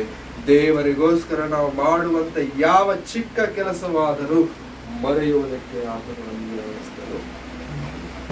ತಕ್ಕ ಪ್ರತಿಫಲವನ್ನು ದೇವರು, ತಕ್ಕ ಪ್ರತಿಫಲ, ನಾವು ಅಂದುಕೊಳ್ಳಬಾರದು ದೇವರು ನೋಡ್ತಿಲ್ಲ, ನಾವು ಅಂದುಕೊಳ್ಳಬಾರದು ದೇವರು ಕಾಣ್ತಿಲ್ಲ, ದೇವರು ನಾನು ಮಾಡ್ತಿರುವಂತ ಯಾವುದನ್ನ ನೋಡ್ತಿಲ್ಲ, ಯಾವತ್ತೂ ಅಂದುಕೊಳ್ಳಬಾರದು ಪ್ರಿಯರೇ. ದೇವರು ಸಮಸ್ತವನ್ನು ನೋಡ್ತಾರೆ, ಸಮಸ್ತವನ್ನು ನೋಡ್ತಾರೆ. ಆತನ ಕಣ್ಣಿಗೆ ಮರೆಯಾಗಿರುವಂಥದ್ದು ಯಾವುದು? ಆತನಿಗೆ ಎಲ್ಲವೂ ಸಹ ಸ್ಪಷ್ಟವಾಗಿ ಕಾಣಿಸ್ತದೆ. ಆ ದೇವರಿಗೋಸ್ಕರ ನಾವು ಮಾಡ್ತಿರುವಂಥದ್ದು, ದೇವರ ನಾಮದ ನಿಮಿತ್ತವಾಗಿ ನಾವು ಮಾಡ್ತಿರುವಂಥದ್ದು ಏನು? ಆ ಮಾಡುವಂತ ಕೆಲಸಕ್ಕೆ ದೇವರು ಪ್ರತಿಫಲವನ್ನ ಕೊಡುವಂತವರಾಗಿದ್ದಾರೆ. ಅದು ಖಂಡಿತ. ಏನ್ ಮಾಡಬೇಕು ನಾನು ದೇವರಿಗೋಸ್ಕರ? ಏನ್ ಮಾಡಬೇಕು? 24ನೇ ಅಧ್ಯಾಯದ ಮತ್ತಾಯನ ಬರೆದಂತ ಸುವಾರ್ತೆ ಏನ್ ಮಾಡಬೇಕು ಅಂತ ಯೇಸು ಸ್ವಾಮಿ ಹೇಳ್ತಿದ್ದಾರೆ. ನಾನು 24ನೇ ಅಧ್ಯಾಯ 25ನೇ ಅಧ್ಯಾಯ, ಕ್ಷಮಿಸಿ, 25ನೇ ಅಧ್ಯಾಯ 35ನೇ ವಚನ. ನಾನು ಹಸಿದಿದ್ದೇನು, ನನಗೆ ಊಟಕ್ಕೆ ಕೊಟ್ಟಿರಿ. ನಾನು ಬಾಯಾರಿದ್ದೇನು, ನನಗೆ ಕುಡಿಯುವುದಕ್ಕೆ ಕೊಟ್ಟಿರಿ. ಪರದೇಶಿಯಾಗಿದ್ದೇನು, ನನ್ನನ್ನು ಸೇರಿಸಿಕೊಂಡಿದ್ದೀರಿ. ಬಟ್ಟೆ ಇಲ್ಲದವನಾಗಿದ್ದೆನು, ನನಗೆ ಉಡುವುದಕ್ಕೆ ಕೊಟ್ಟಿರಿ. ರೋಗದಲ್ಲಿ ಬಿದ್ದಿದ್ದೆನು, ನನ್ನನ್ನು ಆರೈಕೆ ಮಾಡುವುದಕ್ಕೆ ಬಂದಿರಿ. ಸೆರೆಮನೆಯಲ್ಲಿದ್ದೆನು, ನನ್ನನ್ನು ನೋಡುವುದಕ್ಕೆ ಬಂದಿರಿ ಎಂದು. ಯಾವಾಗ ಇದನ್ನೆಲ್ಲ ನಾವು ಮಾಡಿದ್ದೇವೆ?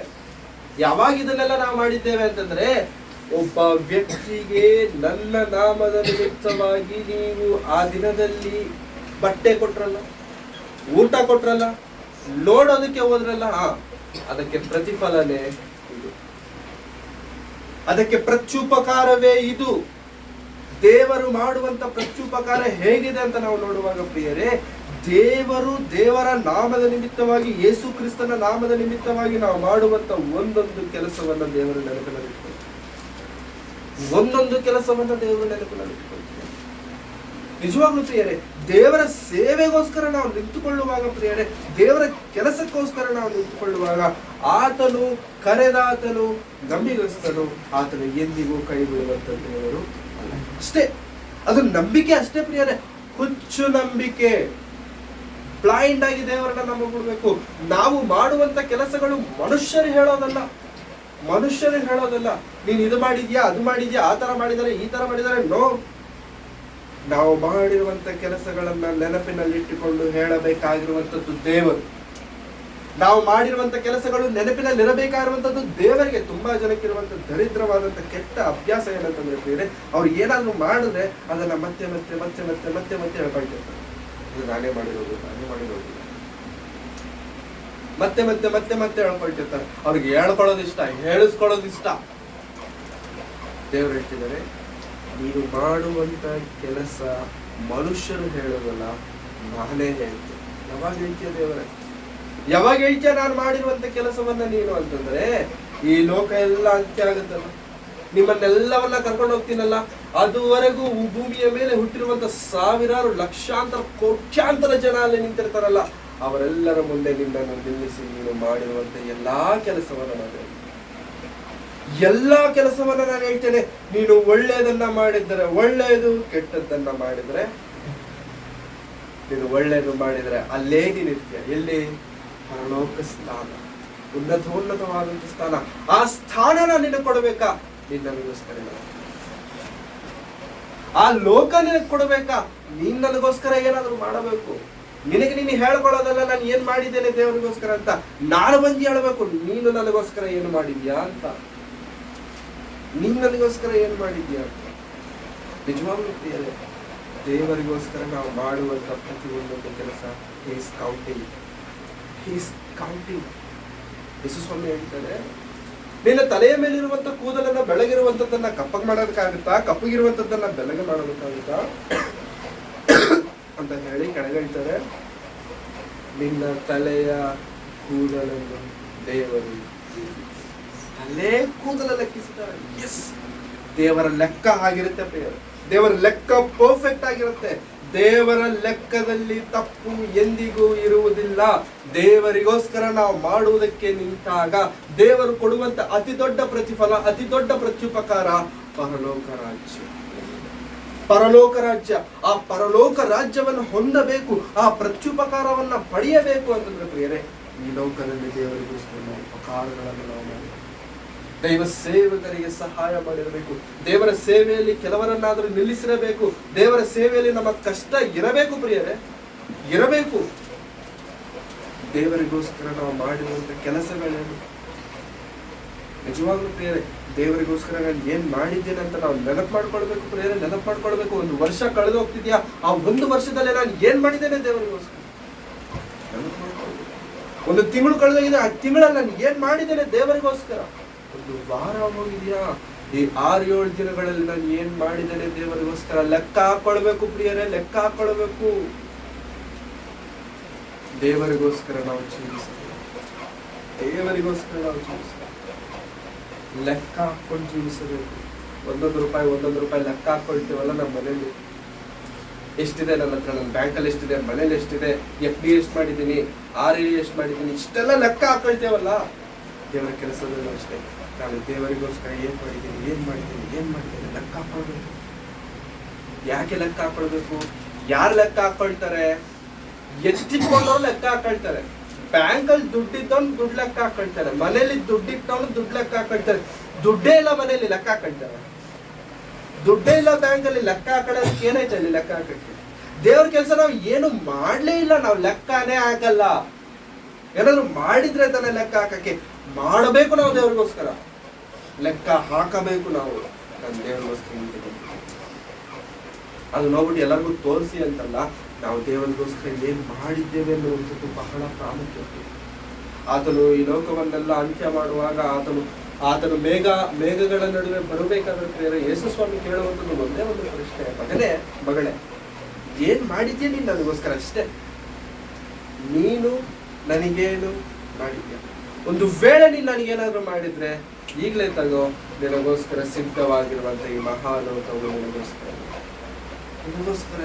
ನಿನಗೋಸ್ಕರ ಬಾ, ಸೇರಿಕೋ, ಅನುಭವಿಸು. ನಿನಗೋಸ್ಕರನೇ ಮಾಡಿದ್ದೇನೆ.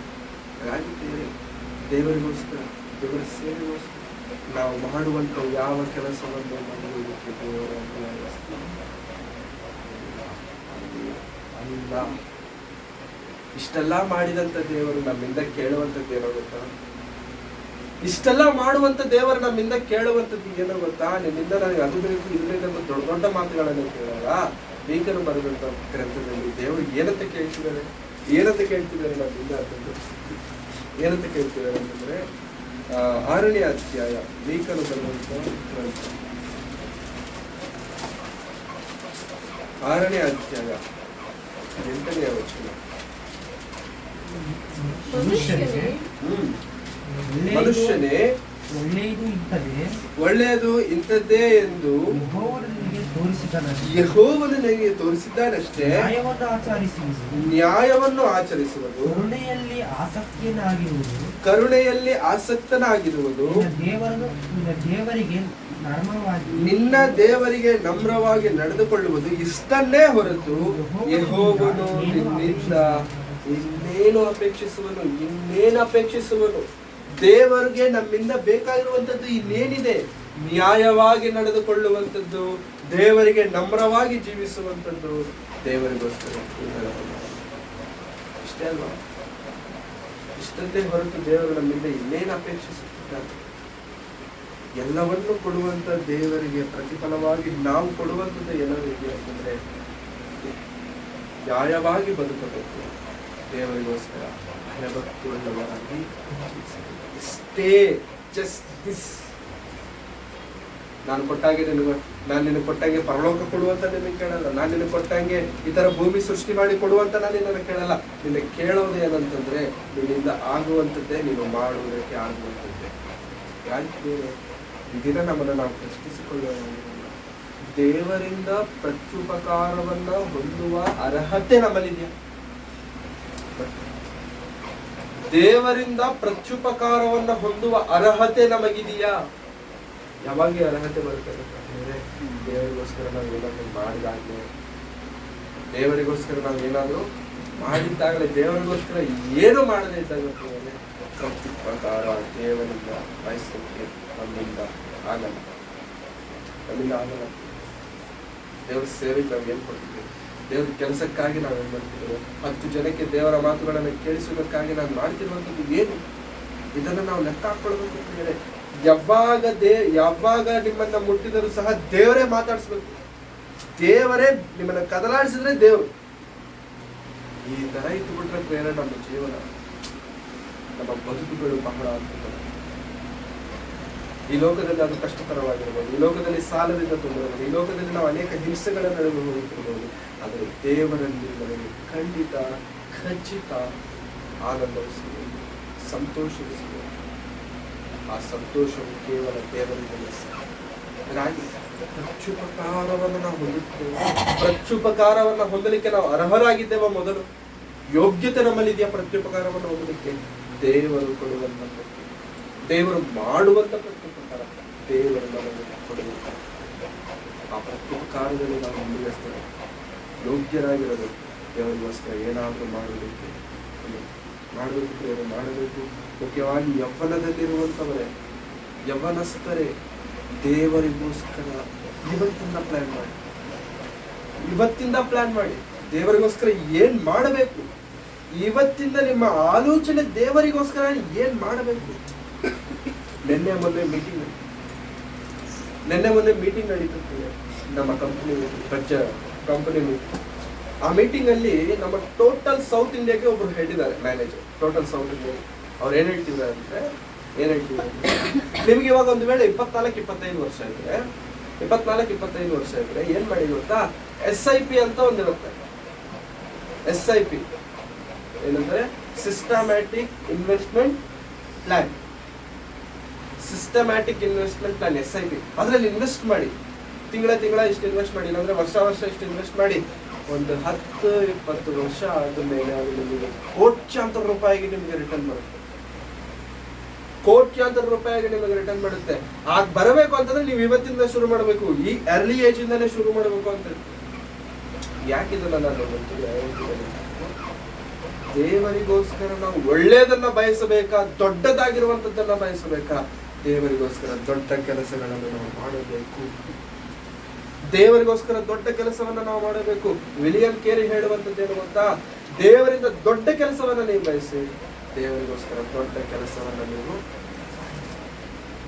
ಮಾಡಬೇಕು. ಪ್ರಿಯರೇ, ಯೌವನದಲ್ಲಿರುವಂತವರು ದಯಮಾಡಿ, ಇಟ್ಸ್ ಮೈ ಹಂಬಲ್ ರಿಕ್ವೆಸ್ಟ್. ಇವಾಗ ನಿಮಗೆ ಇದು ಹುಚ್ಚು ಮಾತಾಗಿರಬಹುದು, ಸುಮ್ಮನೆ ಕಾಮನ್ ಆಗಿರುವಂತ ನೋ. ದೇವರಲ್ಲಿ ಬದುಕಬೇಕೆಂದುಕೊಳ್ಳುವಂತವರು ನಿಜವಾಗ್ಲೂ ಅರ್ಥ ಮಾಡಿಕೊಳ್ಳಬೇಕಾಗುವಂತ ವಿಷಯ, ದೇವರಿಗೋಸ್ಕರ ಇಂಥದ್ದನ್ನ ನಾವು ಮಾಡಬೇಕು. ಪ್ಲಾನ್ ಇರಬೇಕು. I should have A plan. ನಾನು ಹೀಗೆ ಮಾಡಬೇಕು, ನಾನು ಹೀಗೆ ಮಾಡ್ತೇನೆ, ಅದು ಏನೇ ಆಗಲಿ ಏನೇ ಆಗಲಿ, ಲೋಕದಲ್ಲಿ ಹಾಳಾಗೋದಕ್ಕೋಸ್ಕರ ಏನೇ ನಾವು ಮಾಡ್ತಿರಬೇಕಾದ್ರೆ ಪ್ರಿಯರೇ, ದೇವರಿಗೋಸ್ಕರ ಮಾಡೋದಕ್ಕೆ ಯಾಕೆ ನಾವು ಹಿಂಜರಿಯಬೇಕು? ದೇವರಿಗೋಸ್ಕರ ನಿರ್ಣಯಗಳನ್ನು ತೆಗೆದುಕೊಳ್ಳೋದಕ್ಕೆ ನಾವು ಯಾಕೆ ಹಿಂಜರಿಯಬೇಕು? ದೇವರಿಗೆ ನಮಗೆ ಕೊಟ್ಟಿರುವಂತ ತಲಾಂತಿ ಏನ್ ಕೊಟ್ಟಿದ್ದಾರೆ ದೇವರು ನನಗೆ? ಒಳ್ಳೆಯದಾಗಿ ಮಾತನಾಡೋದಕ್ಕೆ ನನ್ನಿಂದ ಆಗುತ್ತಾ? ಮಾತನಾಡುವುದರಲ್ಲಿ ದೇವರಿಗೋಸ್ಕರ ಏನಾದ್ರು ನಾನು ಮಾಡಬೇಕು. ನನ್ನಿಂದ ಒಳ್ಳೆಯದಾಗಿ ಹಾಡಾಡೋದಕ್ಕಾಗುತ್ತಾ? ನನ್ನ ವಾಯ್ಸ್ ಇಂದ ದೇವರನ್ನ ಮಹಿಮೆಪಡಿಸಬೇಕು. ನನ್ನಿಂದ ಏನಾಗುತ್ತೆ ನನ್ನಿಂದ? ಇಂಥದ್ದು ನನ್ನಿಂದ ಆಗುತ್ತೆ ಅಂತಂದ್ರೆ ಅಂಥದ್ರ ಮೂಲಕವಾಗಿ ದೇವರನ್ನ ಮಹಿಮೆಪಡಿಸಬೇಕು ಅಷ್ಟೇ.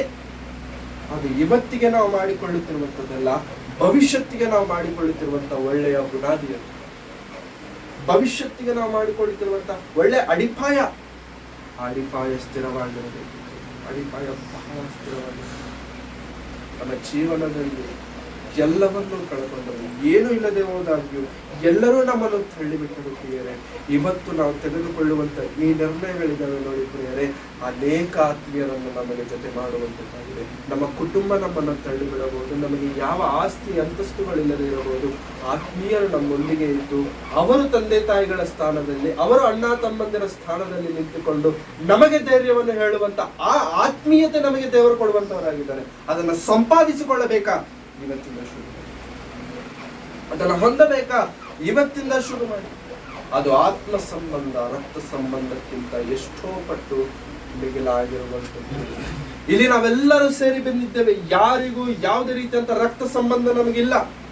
ನೀವು ಯಾರೋ ನಾನು ಯಾರೋ ಹೇಳಬೇಕು ಅಂತಂದ್ರೆ ಅದು ಯಾಕೆ ಬಂದಿದ್ದೇವೆ? ಯಾಕೆ ಕುಳಿತಿದ್ದೇವೆ ಇಲ್ಲಿ? ಯಾಕೆ ಕೇಳ್ತಿದ್ದೇವೆ ಮಾತುಗಳನ್ನ? ಆತ್ಮ ಸಂಬಂಧ. ಈ ಸಂಬಂಧ ಬಹಳ ಶ್ರೇಷ್ಠವಾದ ಸಂಬಂಧ. ಈ ಸಂಬಂಧ ಪ್ರಾಣ ಕೊಡುವಷ್ಟರ ಮಟ್ಟಿಗೆ ಮುಂದಕ್ಕೆ ಹೋಗುವಂತ ಸಂಬಂಧ. ಈ ಸಂಬಂಧ ಲೋಕದಲ್ಲಿರುವಂತ ಎಲ್ಲಾ ಸಂಬಂಧಗಳಿಗಿಂತ ಶ್ರೇಷ್ಠವಾದಂತ ಸಂಬಂಧ ಪ್ರಿಯರೇ. ಈ ಸಂಬಂಧ ಕೇವಲ ನಮಗೆ ಸಿಗುವಂಥದ್ದು ದೇವರಲ್ಲಿ ಮಾತ್ರ, ದೇವರ ಸೇವೆಯಲ್ಲಿ ಮಾತ್ರ, ದೇವರ ವಾಕ್ಯದಲ್ಲಿ ಮಾತ್ರ. ಆ ಸಂಬಂಧವನ್ನು ನಾವು ಬೆಳೆಸಬೇಕು, ಆ ಸಂಬಂಧವನ್ನು ನಾವು ಕಾಪಾಡಿಕೊಳ್ಳಬೇಕು. ಮನುಷ್ಯರನ್ನ ಕಳ್ಕೊಳ್ಳುವಂಥದ್ದು ಬಹಳ ಸುಲಭ ಪ್ರಿಯರೇ, ಅವರನ್ನ ಸಂಪಾದಿಸಿಕೊಳ್ಳುವಂಥದ್ದು ಬಹಳ ಕಷ್ಟ. ಆ ಕಷ್ಟತರವಾದಂಥ ಕೆಲಸವನ್ನು ಇವತ್ತಿನಿಂದಲೂ ಶುರು ಮಾಡಿದ್ದೇವೆ. ನಿಜವಾಗ್ಲೂ ಒಂದು ದಿನ ಪ್ರತಿಫಲವನ್ನು ಕಾಣಿದೆ. ಗುರುವಾರದ ದಿನದಲ್ಲಿ ಒಬ್ಬರು ಸೇವಕರು ಬಂದಿದ್ದರು, ಫಸ್ಟ್ ರವಿ ಅಂತೇಳಿ. ಅವರು ನಾನು ಚಿಕ್ಕ ವಯಸ್ಸಲ್ಲಿ ಇರಬೇಕಾದ್ರೆ ಒಂದು ಸಂಡೇ ಸ್ಕೂಲ್ ಹೋಗ್ತಿದ್ವಿ, ಒಂದು ಚರ್ಚ್ ಅನ್ಕೊಂಡಿದ್ವಿ. ಏನ್ ಮಾಡ್ತಿದ್ರು ಅಂದ್ರೆ VBS ಮಾಡ್ತಿದ್ರು. ಬೇಸಿಗೆಗಾಲ ಬಂದಾಗ VBS ಮಾಡ್ತಿದ್ರು. ಇವಾಗ್ಲೂ ಮಾಡ್ತಿದ್ದಾರೆ, ಅವಾಗ ಮಾಡ್ತಿದ್ರು VBS ಮಾಡ್ತಿದ್ರು. VBS ಅಲ್ಲಿ ಏನಂತಂದ್ರೆ, VBS ಎಲ್ಲ ಮುಗಿದ ಮೇಲೆ ಎಲ್ಲಾರ್ಗು ಗಿಫ್ಟ್ ಕೊಡ್ತಿದ್ರು. ಎಲ್ಲಾರ್ಗು ಗಿಫ್ಟ್, ಚಾಕ್ಲೇಟ್ಗಳು, ಬ್ರಷ್ಗಳು, ಬುಕ್ಗಳು, ಕಲರ್ ಪೆನ್ನುಗಳು, ಬೆಜ್ಜಾನ್ ಗಿಫ್ಟ್ಗಳು. ಆ ಬಾಕ್ಸ್ ಇನ್ನೂ ನಮ್ಮ ಮನೇಲಿದೆ. ದೊಡ್ಡ ಬಾಕ್ಸ್, ಅದು ಚಿಕ್ಕದಲ್ಲ ಪ್ರೇರಣೆ, ಬಹಳ ಒಂದು ಸುಮಾರು ದೊಡ್ಡ ಬಾಕ್ಸ್ ಅದು. ಆ ಬಾಕ್ಸ್ ತುಂಬಾ ಕೊಡ್ತಿದ್ರು. ಅದು ನೋಡಿದಾಗಲೇ ನಾನು ಚಿಕ್ಕ ವಯಸ್ಸಲ್ಲಿ ತಗೊಂಡಿದ್ದಲ್ಲ. ಅಂದ್ರೆ ಯಾರು ಕೊಟ್ಟಿದ್ದಾರೆ ನಮಗೆ ನೆನಪಿಲ್ಲ. ಅಂದ್ರೆ ಅಷ್ಟು ಚಿಕ್ಕವ್ರು ನಾವು, ನೆನಪಿಲ್ಲ ನಮಗೆ, ಅಷ್ಟು ಚಿಕ್ಕವ್ರು. ಆದ್ರೆ ಮೊನ್ನೆ ಗುರುವಾರ ಬಂದಿದ್ದಾರೆ ಅಂತ ಹೇಳಿದ್ನಲ್ಲ ಫಸ್ಟ್, ಅವರು ಆವತ್ತು ನಮ್ಮ ಚಿಕ್ಕ ವಯಸ್ಸಲ್ಲಿ ಇರಬೇಕಾದ್ರೆ ಅವರ ಆಲೋಚನೆ ಮೂಲಕವಾಗಿ ಹೊರಬಂದಂಥದ್ದೇ ಅದೆಲ್ಲ. ಆವತ್ತು ಅವ್ರು ಕೊಟ್ಟರು ನಮ್ಗೆ ಅವೆಲ್ಲ. ಆ ಬಾಕ್ಸ್, ಆ ಚಾಕ್ಲೇಟ್ಗಳು, ಆ ಪೆನ್ಸಿಲ್ಗಳು, ಒಂದು ಬ್ರಷ್ ಇತ್ತು ಪ್ರಿಯರೇ, ಒಂದು ಬ್ರಷ್ ಇತ್ತು. ಚಿಕ್ಕ ವಯಸ್ಸಲ್ಲಿ ಮಕ್ಕಳು ಬ್ರಷ್ ಮಾಡೋಕ್ಕೆ ಇವಾಗ ಸಿಗ್ತದೆ. ಗೊಂಬೆಗಳಿರ್ತಾವಲ್ಲ, ಹಿಡ್ಕೊಳ್ಳೋ ಜಾಗದಲ್ಲಿ ಗೊಂಬೆಗಳಿರ್ತವೆ. ಅವಾಗ ಒಂದು ಒಳ್ಳೆ ಕಾರ್ಟೂನ್ ಇತ್ತು, ಸ್ಪಾಂಜ್ ಬಾಬ್ ಅಂತ. ಆ ಸ್ಪಾಂಜ್ ಬಾಬ್ ಗೊಂಬೆ ಇದೆ ಅದ್ರ ಮೇಲೆ. ಒಂದು ಚೆನ್ನಾಗಿ ನೆನಪು. ಬ್ರಷ್ ನನಗೆ ತುಂಬಾ ಇಷ್ಟ. ಅದು ಯೆಲ್ಲೋ ಕಲರ್ ಟೈಪ್ ಅಲ್ಲಿ ಆ ಬ್ರಷ್ ತುಂಬಾ ಇಷ್ಟ. ಅದು ಆವತ್ತು ಅವ್ರು ಕೊಟ್ಟಿದ್ದಾರೆ. ಯಾರು ಅಂತ ನನಗೆ ಗೊತ್ತಿಲ್ಲ, ಬಟ್ ರೀಸೆಂಟ್ ಆಗಿ ಗೊತ್ತಾಗಿದೆ. ಅವರು ಜೊತೆ ಮಾತಾಡ್ತಾ ಅಪ್ಪ ಮಾತಾಡ್ತಾ ಹೇಳ್ತಿದ್ರು, ಸರ್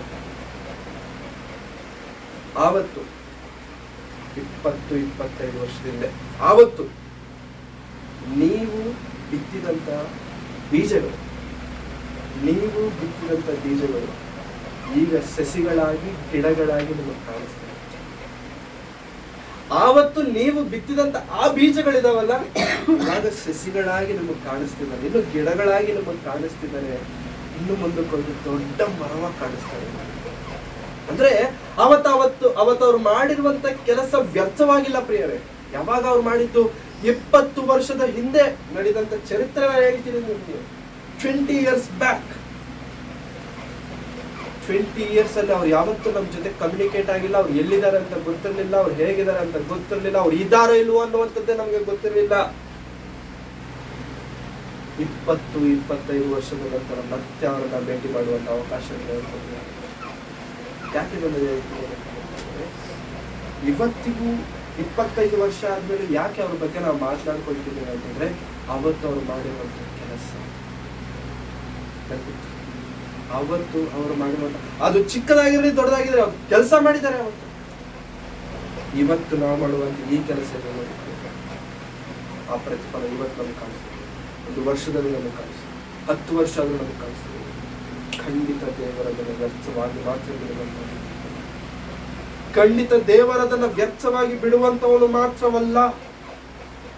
ಏನೇ ಮಾಡಿ ಕಷ್ಟಪಡ್ತೀರಾ, ಯವನದಲ್ಲಿ ಸಾಲ ಮಾಡ್ತೀರಾ, ಯವ್ವನದಲ್ಲೇ ಸಾಲ ಮಾಡಿ, ದೇವರಿಗೋಸ್ಕರ ಬೀಳ್ತೀರಾ, ಬೀಳಿ ಈಗಲೇ, ಎದ್ದೊಳ್ತೀರಾ, ಎದ್ದೋಳಿ ಈಗಲೇ. ನಾಳೆ ಬೆಳಿಗ್ಗೆ ನಾನು ದೇವರಿಗೋಸ್ಕರ ಮಾಡ್ತೀನಿ ಅಂತ ನಿಂತ್ಕೊಳ್ಳೋದಕ್ಕೆ ಬಂದಾಗ್ಲೂ ಸಹ ನಾವು ನಿಂತ್ಕೊಳ್ಳೋದಕ್ಕೆ ನಮ್ಮಿಂದ ಆಗಲ್ಲ. ಬಿದ್ರು, ಎದ್ರು, ಒದ್ದಾಡಿದ್ರು, ಒಡೆದಾಡಿದ್ರು ಕೂಡ ಈಗಲೇ. ಅದಕ್ಕೆ ನಾನು ಬರುವಂತ ಎಲ್ಲರಿಗೂ ಹೇಳ್ತೇನೆ, ನಿಮಗೆ ಕೊಟ್ಟಿರುವಂತ ಯೂಸ್ ಮಾಡಿ, ನೀವು ಯೂಸ್ ಮಾಡಿ. ನಿಮಗೆ ಏನ್ ಬೇಕಲ್ಲ, ನಿಮಗೆ ಯೂಸ್ ಮಾಡೋದಕ್ಕೆ ನಿಮ್ಗೆ ಏನ್ ಬೇಕಲ್ಲ, ಅದನ್ನ ಮಾಡೋದಕ್ಕೆ ನಾನು ರೆಡಿಯಾಗಿದೆ. ದೇವರಿಗೋಸ್ಕರ ನಿಲ್ಲಿಸುವುದಕ್ಕಿಂತ ಹೆಚ್ಚಾದಂತ ಕ್ರೆಡಿಟ್ ಯಾವುದು ಇರೋದಿಲ್ಲ. ಹಾಗಾಗಿ ದೇವರಿಗೋಸ್ಕರ ಏನಾದರೂ ಅದು ಇವತ್ತು ನಮಗೆ ಚಿಕ್ಕದಾಗಿ ಕಾಣಿಸ್ಬೋದು, ಅದು ಇವತ್ತು ನಮಗೆ ಏನೂ ಇಲ್ಲ ಅನ್ನೋ ತರ. ಒಂದಲ್ಲ ಒಂದು ದಿನ ನಾವು ಬಿತ್ತಂತ ಬೀಜ ಫಲಗಳನ್ನು ಕೊಡುವಂತ ಒಂದು ಮರವಾಗಿ, ಗಿಡವಾಗಿ ಕಂಡಾಗ ಅದರಲ್ಲಿರುವಂತ ಸಂತೋಷ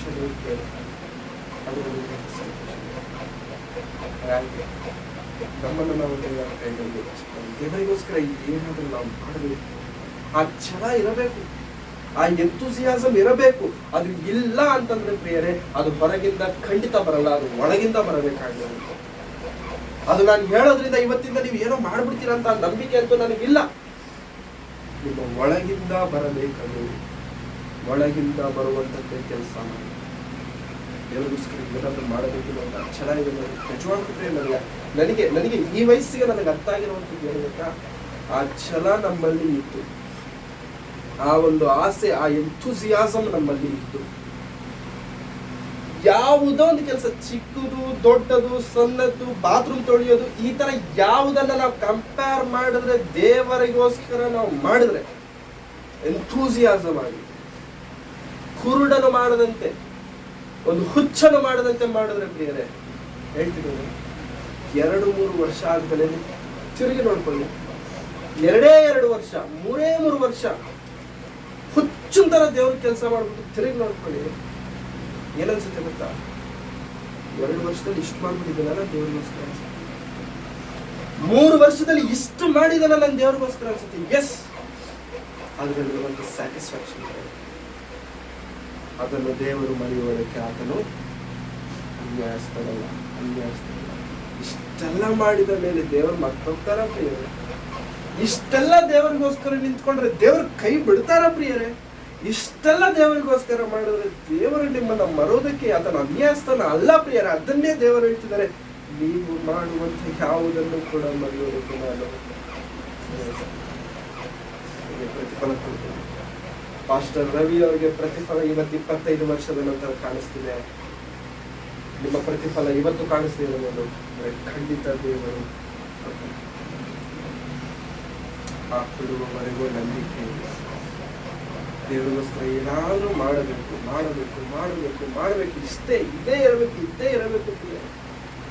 ಇದೇ ಇರಬೇಕು. ಏನಾದ್ರು ಒಂದು ಟಾಸ್ಕ್ ಸಿಕ್ಕಿದ್ಯಾ, ಅದನ್ನ ಕಂಪ್ಲೀಟ್ ಮಾಡಬೇಕು. ನಿಜವಾಗ್ಲೂ ಪ್ರೇರಣೆ ಬಹಳ ಚೆನ್ನಾಗಿರುತ್ತೆ. ಅದರಲ್ಲಿ ಒಂದು ಸಂತೋಷನೇ ಬೇರೆ. ಒಂದು ಡಾಕ್ಟರ್ ಇದ್ದಾರೆ, ಒಂದು ಡಾಕ್ಟರ್ ಹತ್ರ ಒಂದು ಹುಡುಗ ಹೋಗಿ ಕೇಳಿದಾನೆ, ಸರ್ ಈ 2 ತಿಂಗಳಿದೆಯಲ್ಲ, ಈ 2 ತಿಂಗಳು ನನಗೆ ತುಂಬಾ ಇಂಪಾರ್ಟೆಂಟ್. ಈ 2 ತಿಂಗಳಲ್ಲಿ ನಿಮ್ಮಿಂದ ನನಗೆ ಹೆಲ್ಪ್ ಬೇಕು. ಏನ್ ಬೇಕು ಅಂತಂದ್ರೆ, ಸರ್ ನಮ್ದು ಇಂಥ ಮಾತ್ರೆ ಇದೆ, ಇಂಥ ಔಷಧಿ ಇದೆ, ಇದನ್ನ ಏನ್ ಮಾಡಿ ಗೊತ್ತಾ, ನನಗೆ 100 ಪ್ರಿಸ್ಕ್ರಿಪ್ಷನ್ ಬರ್ಕೊಡ್ಬೇಕು.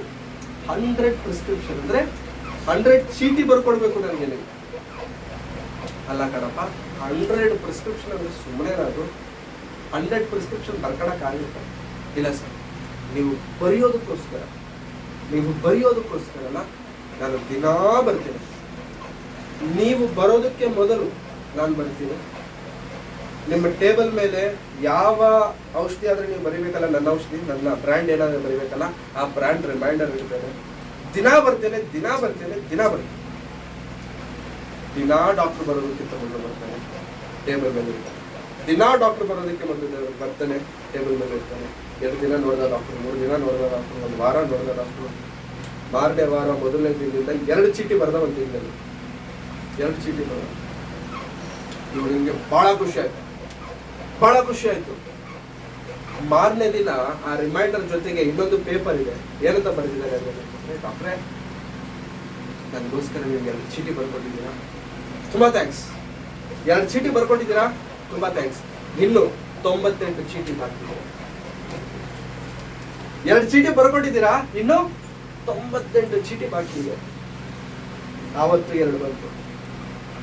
ಆ ತರ ಒಂದೊಂದು ದಿನ 2, 3, 4, ಒಂದ್ಸತಿ 5, 6 ಚೀಟಿ. ಎಷ್ಟು ಚೀಟಿ ಆದ್ರೆ ಆಗ್ತಿದೆ ಅಷ್ಟು ಚೀಟಿ ಬರ್ತೇನೆ. 50 ಚೀಟಿ ಆಯ್ತು ಸರ್, ಇನ್ನೊಂದು 50. 40 ಚೀಟಿ ಆಯ್ತು ಸರ್, ಇನ್ನೊಂದು 60. ಈ ತರ ದಿನ ಬರೆದಿಡೋದು. ಅದನ್ನ ನೋಡಿದಾಗೆಲ್ಲ ಡಾಕ್ಟರ್ಗೆ ಒಂಥರ ಖುಷಿ. 100 ಚೀಟಿ ಬರ್ಕೊಡ್ಬೇಕು ನಿಮ್ಗೆ ಅಷ್ಟೇ, ಅದೇನೇ ಆಗ್ಲಿ ಬರ್ಕೊಟ್ಬಿಡ್ಬೇಕು ನಿಮ್ಗೆ. 2 ತಿಂಗಳಲ್ಲಿ 100 ಚೀಟಿ ಫಿನಿಶ್. 2 ತಿಂಗಳಲ್ಲಿ 100 ಚೀಟಿ ಖತಮ್ ಆಗೋಯ್ತು. 100 ಚೀಟಿ ಆದ್ಮೇಲೆ ಯಾವ್ದಕ್ಕಾದ್ರೆ ಆ 100 ಚೀಟಿ ಬರ್ಸ್ಕೊಂಡಿದ್ದಾನೋ, ಯಾವ್ದಕ್ಕಾದ್ರೆ ಆ 100 ಚೀಟಿ ಅಂದ್ರೆ ಕಂಪನಿಯಿಂದ ಏನೋ ಒಂದು ಗಿಫ್ಟ್, ಸರ್ಟಿಫಿಕೇಟ್ ಏನೋ ಕೊಟ್ಟು, ಆ ಸರ್ಟಿಫಿಕೇಟ್ ಕಂಪನಿ ಕೊಟ್ಟಿದ ತಕ್ಷಣ ಅದನ್ನ ಹಿಂಗೆ ತಗೊಂಡು ಬಂದು ಡಾಕ್ಟರ್ ಹತ್ರ, ಸರ್ ನಿಮ್ಮ ಹತ್ರ 100 ಪ್ರಿಸ್ಕ್ರಿಪ್ಷನ್ ಬರ್ಸ್ಕೊಂಡಿದ್ದು ಯಾಕೆ ಅಂತಂದ್ರೆ ಇದಕ್ಕೆ, ಇದನ್ನ ನಿಮ್ ಕೈಯಿಂದ ನಾನು ತಗೊಂಡಿದ್ದೆ ಅಂತ ಹೇಳ್ಬಿಟ್ಟು ಅವ್ರ ಕೈ ಕೊಟ್ಟು ಅದನ್ನ ತಗೊಂಡು ಫೋಟೋ ತಗೊಂಡು ಬರ್ಬೇಕಾದ್ರೆ ಡಾಕ್ಟರ್ ಮತ್ತೆ ಕರೆದು ಹೇಳಿದ್ರಂತೆ, ಇನ್ನು ಈ ತರ ಏನಾದ್ರು ಇದ್ರೆ ಫಸ್ಟ್ ನನ್ನ ಹತ್ರ ಬಾ, ನಾನು ಬರ್ಕೊಡ್ತೀನಿ. ಈ ತರ ಏನಾದ್ರು ಇದ್ರೆ ನೆಕ್ಸ್ಟ್ ಟೈಮ್ ನನ್ನ ಹತ್ರ ಬಾ, ನಾನು ಬರ್ಕೊಡ್ತೀನಿ. ಯಾಕೆ ಗೊತ್ತಾಗ್ತಿದೆ ಇದನ್ನ ನಾನು ಹೇಳ್ತೀನಿ, ನಮ್ಮ ಕಷ್ಟ ಇದೆ ನೋಡಿ, ಅದು ಖಂಡಿತ ಪ್ರತಿಫಲವನ್ನು ಪಡ್ಕೊಳ್ಳುತ್ತೆ. ನಮ್ಮ ಕಷ್ಟಕ್ಕೆ there is no alternate thing. There is no alternate for success. There is only one thing, work hard. ಕಷ್ಟಪಡಿ. ಆ ಕಷ್ಟದ ಕೊನೆಯಲ್ಲಿ ಸಿಗುವಂತ ಸಂತೋಷ ಏನಿರುತ್ತದೆ, ಆ ಸಂತೋಷ ಏನ್ ಮಾಡುತ್ತೆ ಅಂತಂದ್ರೆ, ಅಂತ ಕಷ್ಟ ಇನ್ನೊಂದು 100 ಬಂದ್ರೂ ಪರವಾಗಿಲ್ಲ, ಸಹಿಸ್ಕೊಂಡ್ಬಿಡ್ತೇನೆ ಅನ್ನುವಂತ ಬಲ ನಮ್ಮಲ್ಲಿ ತುಂಬುವಂಥದ್ದು. ಅದು ಈ ಯವ್ವನಸ್ಥರಲ್ಲಿ ಇರಬೇಕಾಗಿರುವಂತಹ ಸಂಕಲ್ಪ ಈ ರೀತಿಯಾಗಿ ನಿಜವಾಗ್ಲೂ ಹೇಳ್ತಿರುತ್ತೆ. ದೇವ್ರ ಸೇವೆ ಆರಾಮಾಗಿ ಉಳ್ಕೊಳ್ಳುತ್ತೆ. ಹಬ್ಬಗಳಾದಾಗ ರಥ ತಳ್ತಾರೆ ಅಂದ್ರೆ, ರಥಗಳು ತೇರು ತಳ್ತಾರಲ್ಲ, ದೊಡ್ಡ ತೇರುಗಳು ಇರ್ತಾವಲ್ಲ, ಆ ತೇರುಗಳನ್ನ ತಳ್ಳೋದು ಬಹಳ ಕಷ್ಟ. ಪುಷ್ ಮಾಡೋದು ಬಹಳ ಕಷ್ಟ. ಆ ಪುಷ್ ಮಾಡುವಂತ ಸ್ಟಾರ್ಟಿಂಗ್ ಪುಷ್ ಇದೆ ನೋಡಿ, ಆ ವೀಲ್ ಇಷ್ಟು ದೊಡ್ಡದಾಗಿರುತ್ತಲ್ಲ, ಆ ವೀಲ್, ಆ ಚಕ್ರ ತಿರುಗೋದು ಮಾತ್ರ ಕಷ್ಟ. ಅದು ಒನ್ಸ್ ರೊಟೇಟ್ ಆಯ್ತಾ, ನಾ ಆರಾಮಾಗಿ ಪುಷ್ ಮಾಡ್ಕೊಂಡು ಹೋಗ್ಬೋದು. ಮೊದಲು ಪಟ್ಟಂತ ಕಷ್ಟ ಪಡ್ಬೇಕಾಗಿಲ್ಲ. ಮೊದಲು ಎಲ್ಲರೂ ಬಂದು ಕಷ್ಟ ಪಡ್ಬೇಕು. 100-150 ಜನ 200 ಜನ ಒಂದೇ ಸಲ ತಳ್ತಿರ್ತಾರೆ ಅದನ್ನ. ಆದ್ರೆ ಆ ವೀಲ್ ರೊಟೇಟ್ ಆಗಲ್ಲ. ಆ ವೀಲ್ ರೊಟೇಟ್ ಆಗೋವರೆಗೂ ಕಷ್ಟ ಪಡಬೇಕು. ಆ ವೀಲ್ ತಿರುಗ್ತಾ ಇನ್ನಷ್ಟು ಜನ ತಡಬೇಕಾಗಿಲ್ಲ, ಆರಾಮಾಗಿ ಸಲೀಸಾಗಿ ಬರಬೇಕು. ಇವಾಗ ನಾವ್ ಏನ್ ಮಾಡ್ಬೇಕು ಗೊತ್ತಾಗ್ತದೆ, ವೀಲ್ ನಿಂತೋಗ್ಬಿಟ್ಟಿದೆ, ರಥ ನಿಂತೋಗ್ಬಿಟ್ಟಿದೆ, ಮುಂದಕ್ಕೆ ಹೋಗ್ತಿಲ್ಲ. ಈ ನಿಂತೋಗಿರುವಂತ ರಥವನ್ನ ನಮ್ಮಲ್ಲಿರುವಂತ ಬಲದಿಂದ ಮುಂದಕ್ಕೆ ತಳ್ಳಬೇಕು. ತಳ್ಳಿದ್ರೆ ಮುಂದಕ್ಕೆ ಹೋಗ್ತಾ ಸ್ಪೀಡ್ ಕಡಿಮೆ ಇರ್ಬೋದು, ಸ್ಲೋ ಆಗೇ ಹೋಗ್ತಿರ್ಬೋದು, ಮುಂದಿನ ದಿನಮಾನಗಳಲ್ಲಿ ಅದು ಸ್ಪೀಡ್ ಬೆಳೆಯುತ್ತೆ. ಹಾಗಾಗಿ ದೇವರು ಯಾಕೆ ಇದನ್ನೆಲ್ಲ ನಾನು ಹೇಳ್ತಿದ್ದೇನೆ? ಅದು ಮುಖ್ಯವಾಗಿ ಮುಖ್ಯವಾಗಿ ದೇವರಿಗೋಸ್ಕರ ಬದುಕಬೇಕೆಂಬಂಥವು. ಅದು ಗಂಡಸರೇ ಆಗಿರ್ಬೋದು, ಹೆಂಗಸರಾಗಿರ್ಬೋದು, girls or boys, there is no difference. ಎಲ್ಲರಿಗೂ ಸಮವಾಗಿ ದೇವರು ಎಲ್ಲವನ್ನು ಕೊಟ್ಟಿದ್ದಾರೆ. ಹಾಗಾಗಿ ದೇವರಿಗೋಸ್ಕರ ಮಾಡಬೇಕಂತ ಅಂದ್ಕೊಂಡಿದ್ದೀರಾ? ದೇವರಿಗೋಸ್ಕರ ಮಾಡಬೇಕು ಅಂತ ಅಂದ್ಕೊಂಡಿದ್ದೀರಾ? ಹಿರಿಯರು, ದೊಡ್ಡವರು, ಇಲ್ಲಂತಂದ್ರೆ ನಿಮ್ಮ ಅಪ್ಪ ಅಮ್ಮ ಯಾರಾದ್ರೂ ನಾವು ಹೇಳಿ ಈ ತರ ಮಾಡಬೇಕು ಅಂತ ಅನ್ಕೊಂಡು ಮಾಡಿ, ಮಾಡೋದಕ್ಕೆ ದೇವರು ಸಹಾಯ ಮಾಡಿ. తెలుగుಲ್ಲಿ ಒಂದು ಒಳ್ಳೆ ವಚನ ಇದೆ ಪ್ರಸಂಗಿ ಗ್ರಂಥದಲ್ಲಿ, నీ చేతికి వచ్చిన ఏ పని అయిన శక్తి లోపము లేకుండా చెయ్యి. ಅಂದ್ರೆ ನಿನ್ನ ಕೈಗೆ ಯಾವ ಕೆಲಸ ಬಂದರೂ ಕೂಡ ಶಕ್ತಿ ಲೋಪವಿಲ್ಲದೆ ಮಾಡಬೇಕು. ಮಾಡಿದ್ರೆ ಆ ಪ್ರತಿಫಲದಿಂದ ಬಂದಂತ ಹಣ್ಣಿನಲ್ಲಿ ಬಹಳ ರುಚಿ. ಆ ರುಚಿ ಎಲ್ಲೂ ನಮಗೆ ದೇವರಲ್ಲಿ ಮಾತ್ರ ನಮಗೆ. ಈ ಮಾತುಗಳು ಕೇವಲ ನಿಮ್ಮನ್ನು ಉದುಕಿಸುವುದಕ್ಕೆ ಹೇಳುತ್ತೇವೆ, ಸತ್ಯವಾದಂಥ ಮಾತು. ನಾವೆಲ್ಲರೂ ಕೇಳಬೇಕಾದಂತ ತಿಳಿದುಕೊಳ್ಳಬೇಕಾಗುತ್ತೆ. ದೇವರಿಗೋಸ್ಕರ ಬದುಕೋಣ, ದೇವರಿಗೋಸ್ಕರನೇ ಬದುಕೋಣ. ಜೀವ ದೇವರಿಗೋಸ್ಕರ, ಉಸಿರು ದೇವರಿಗೋಸ್ಕರ. ಅನೇಕರಿಗೆ ದೇವರಿಗೋಸ್ಕರ ಬದುಕಬೇಕೆಂಬಂತ ಆಸೆ ಇದ್ರೂ ಕೂಡ ಕುಟುಂಬದಲ್ಲಿ ಪರಿಸ್ಥಿತಿಗಳು, ಕೆಲವೊಬ್ಬರಿಗೆ ಕುಟುಂಬದಲ್ಲಿರುವಂತ ತಂದೆ ತಾಯಿಗಳೇ ದೇವರಿಗೋಸ್ಕರ ಬದುಕರು ಅಂತ ತಲೆ ಬಡ್ಕೊಂಡು ಕೂಡ ನಾನು ಬದುಕಲ್ಲ ಅಂತ ಹೇಳೋದು. ನಮಗೆ ಯಾವ ಪರಿಸ್ಥಿತಿ, ನಮಗೆ ಯಾವ ಕ್ಯಾಟಗರಿ, ಕುಟುಂಬದಲ್ಲಿ ಕಷ್ಟವಿದ್ದರೂ ದೇವರಿಗೋಸ್ಕರ ಬದುಕುವಂತವನು ದೊಡ್ಡವನಂತ ನಾವು, ಅಪ್ಪ ಅಮ್ಮ ಕಳಿಸಿದ್ರೆ ದೇವರ ಸೇವೆಗೆ ಹೋದಂತವನು ದೊಡ್ಡವನಂತ ನಾವು ಅಂದ್ಕೊಂಡಿರ್ತೀವಿ. ಅಪ್ಪ ಅಮ್ಮನ ಸಹಾಯವಿಲ್ಲದೆ, ಅಪ್ಪ ಅಮ್ಮನ ಯಾವ ರೀತಿಯಾದಂತಹ ಪ್ರೋತ್ಸಾಹವಿಲ್ಲದೆ ಇದ್ದಾಗ್ಯೂ ಕೂಡ ದೇವರಿಗೋಸ್ಕರ ಬದುಕಿದ್ರೆ ಅವನಿಗಿಂತ ಇವನು ಉತ್ತಮ, ಅವನಿಗಿಂತ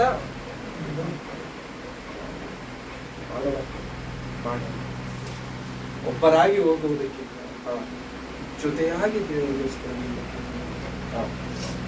ಆ ಜೊತೆಯಾಗಿ ಹೋಗುವಂತಹ ಸಂದರ್ಭ, ಒಂದು ಸಂತೋಷ ದೇವರಿಗೋಸ್ಕರ. ದೇವರಿಂದ ಪ್ರತ್ಯುಪಕಾರವನ್ನು ನಾವು ಹೊಂದುವುದಾಗಿದೆ, ದೇವರಿಂದ ಬರುವಂತ ಪ್ರತಿಫಲವನ್ನು ನಾವು ಕಡೆಗಳನ್ನು ಮುಚ್ಚುತ್ತ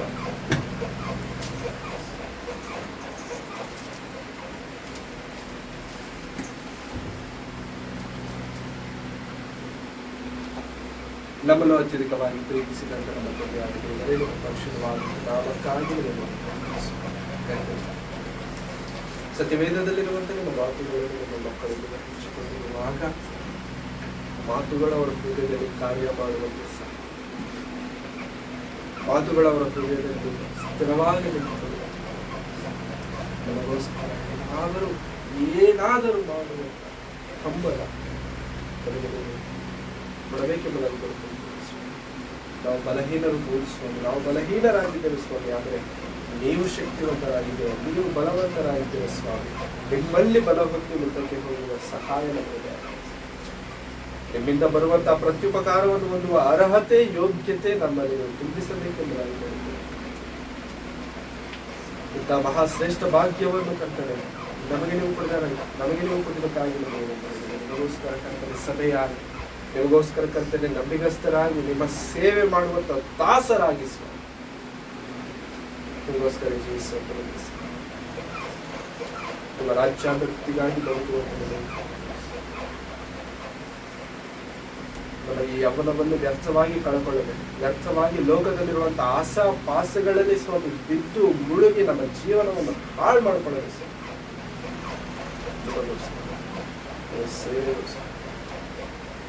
ಲೋಕ ನಮ್ಮನ್ನು ಬೈದರು, ಲೋಕ ನಮ್ಮನ್ನು ಹೊಡೆದರು, ಲೋಕ ನಮ್ಮನ್ನು ಏನೇ ಮಾಡಿದರು ನಿಮಗೋಸ್ಕರ ನಿಂತುಕೊಳ್ಳುವ ಧೈರ್ಯ, ಸ್ಥೈರ್ಯ, ನಂಬಿಕೆ ನಮ್ಮಲ್ಲಿ ತುಂಬಿಸಬೇಕೆಂದು ಇದುವರೆಗೂ ನಡೆಸಿದಂತ ನಮ್ಮ ಪ್ರೀತಿ ಕೃಪೆಗಳಿಗಾಗಿ ನಿಮಗೆ ವಂದನೆಗಳು. ಇನ್ನೂ ಹೆಚ್ಚಾದಂಥ ಜ್ಞಾನ, ಇನ್ನೂ ಹೆಚ್ಚಾದಂಥ ತಿಳುವಳಿಕೆ, ಇನ್ನೂ ಹೆಚ್ಚಾದಂಥ ಪ್ರೀತಿ ನಮ್ಮಲ್ಲಿ ತುಂಬಿಸಬೇಕೆಂಬುದಾಗಿ ಯೇಸು ಕ್ರಿಸ್ತರವರ ಪರಿಶುದ್ಧವಾದಂಥ ಪ್ರಾರ್ಥಿಸಿ ಬೇಡಿಕೊಂಡಿದ್ದೇನೆ ನಮ್ಮ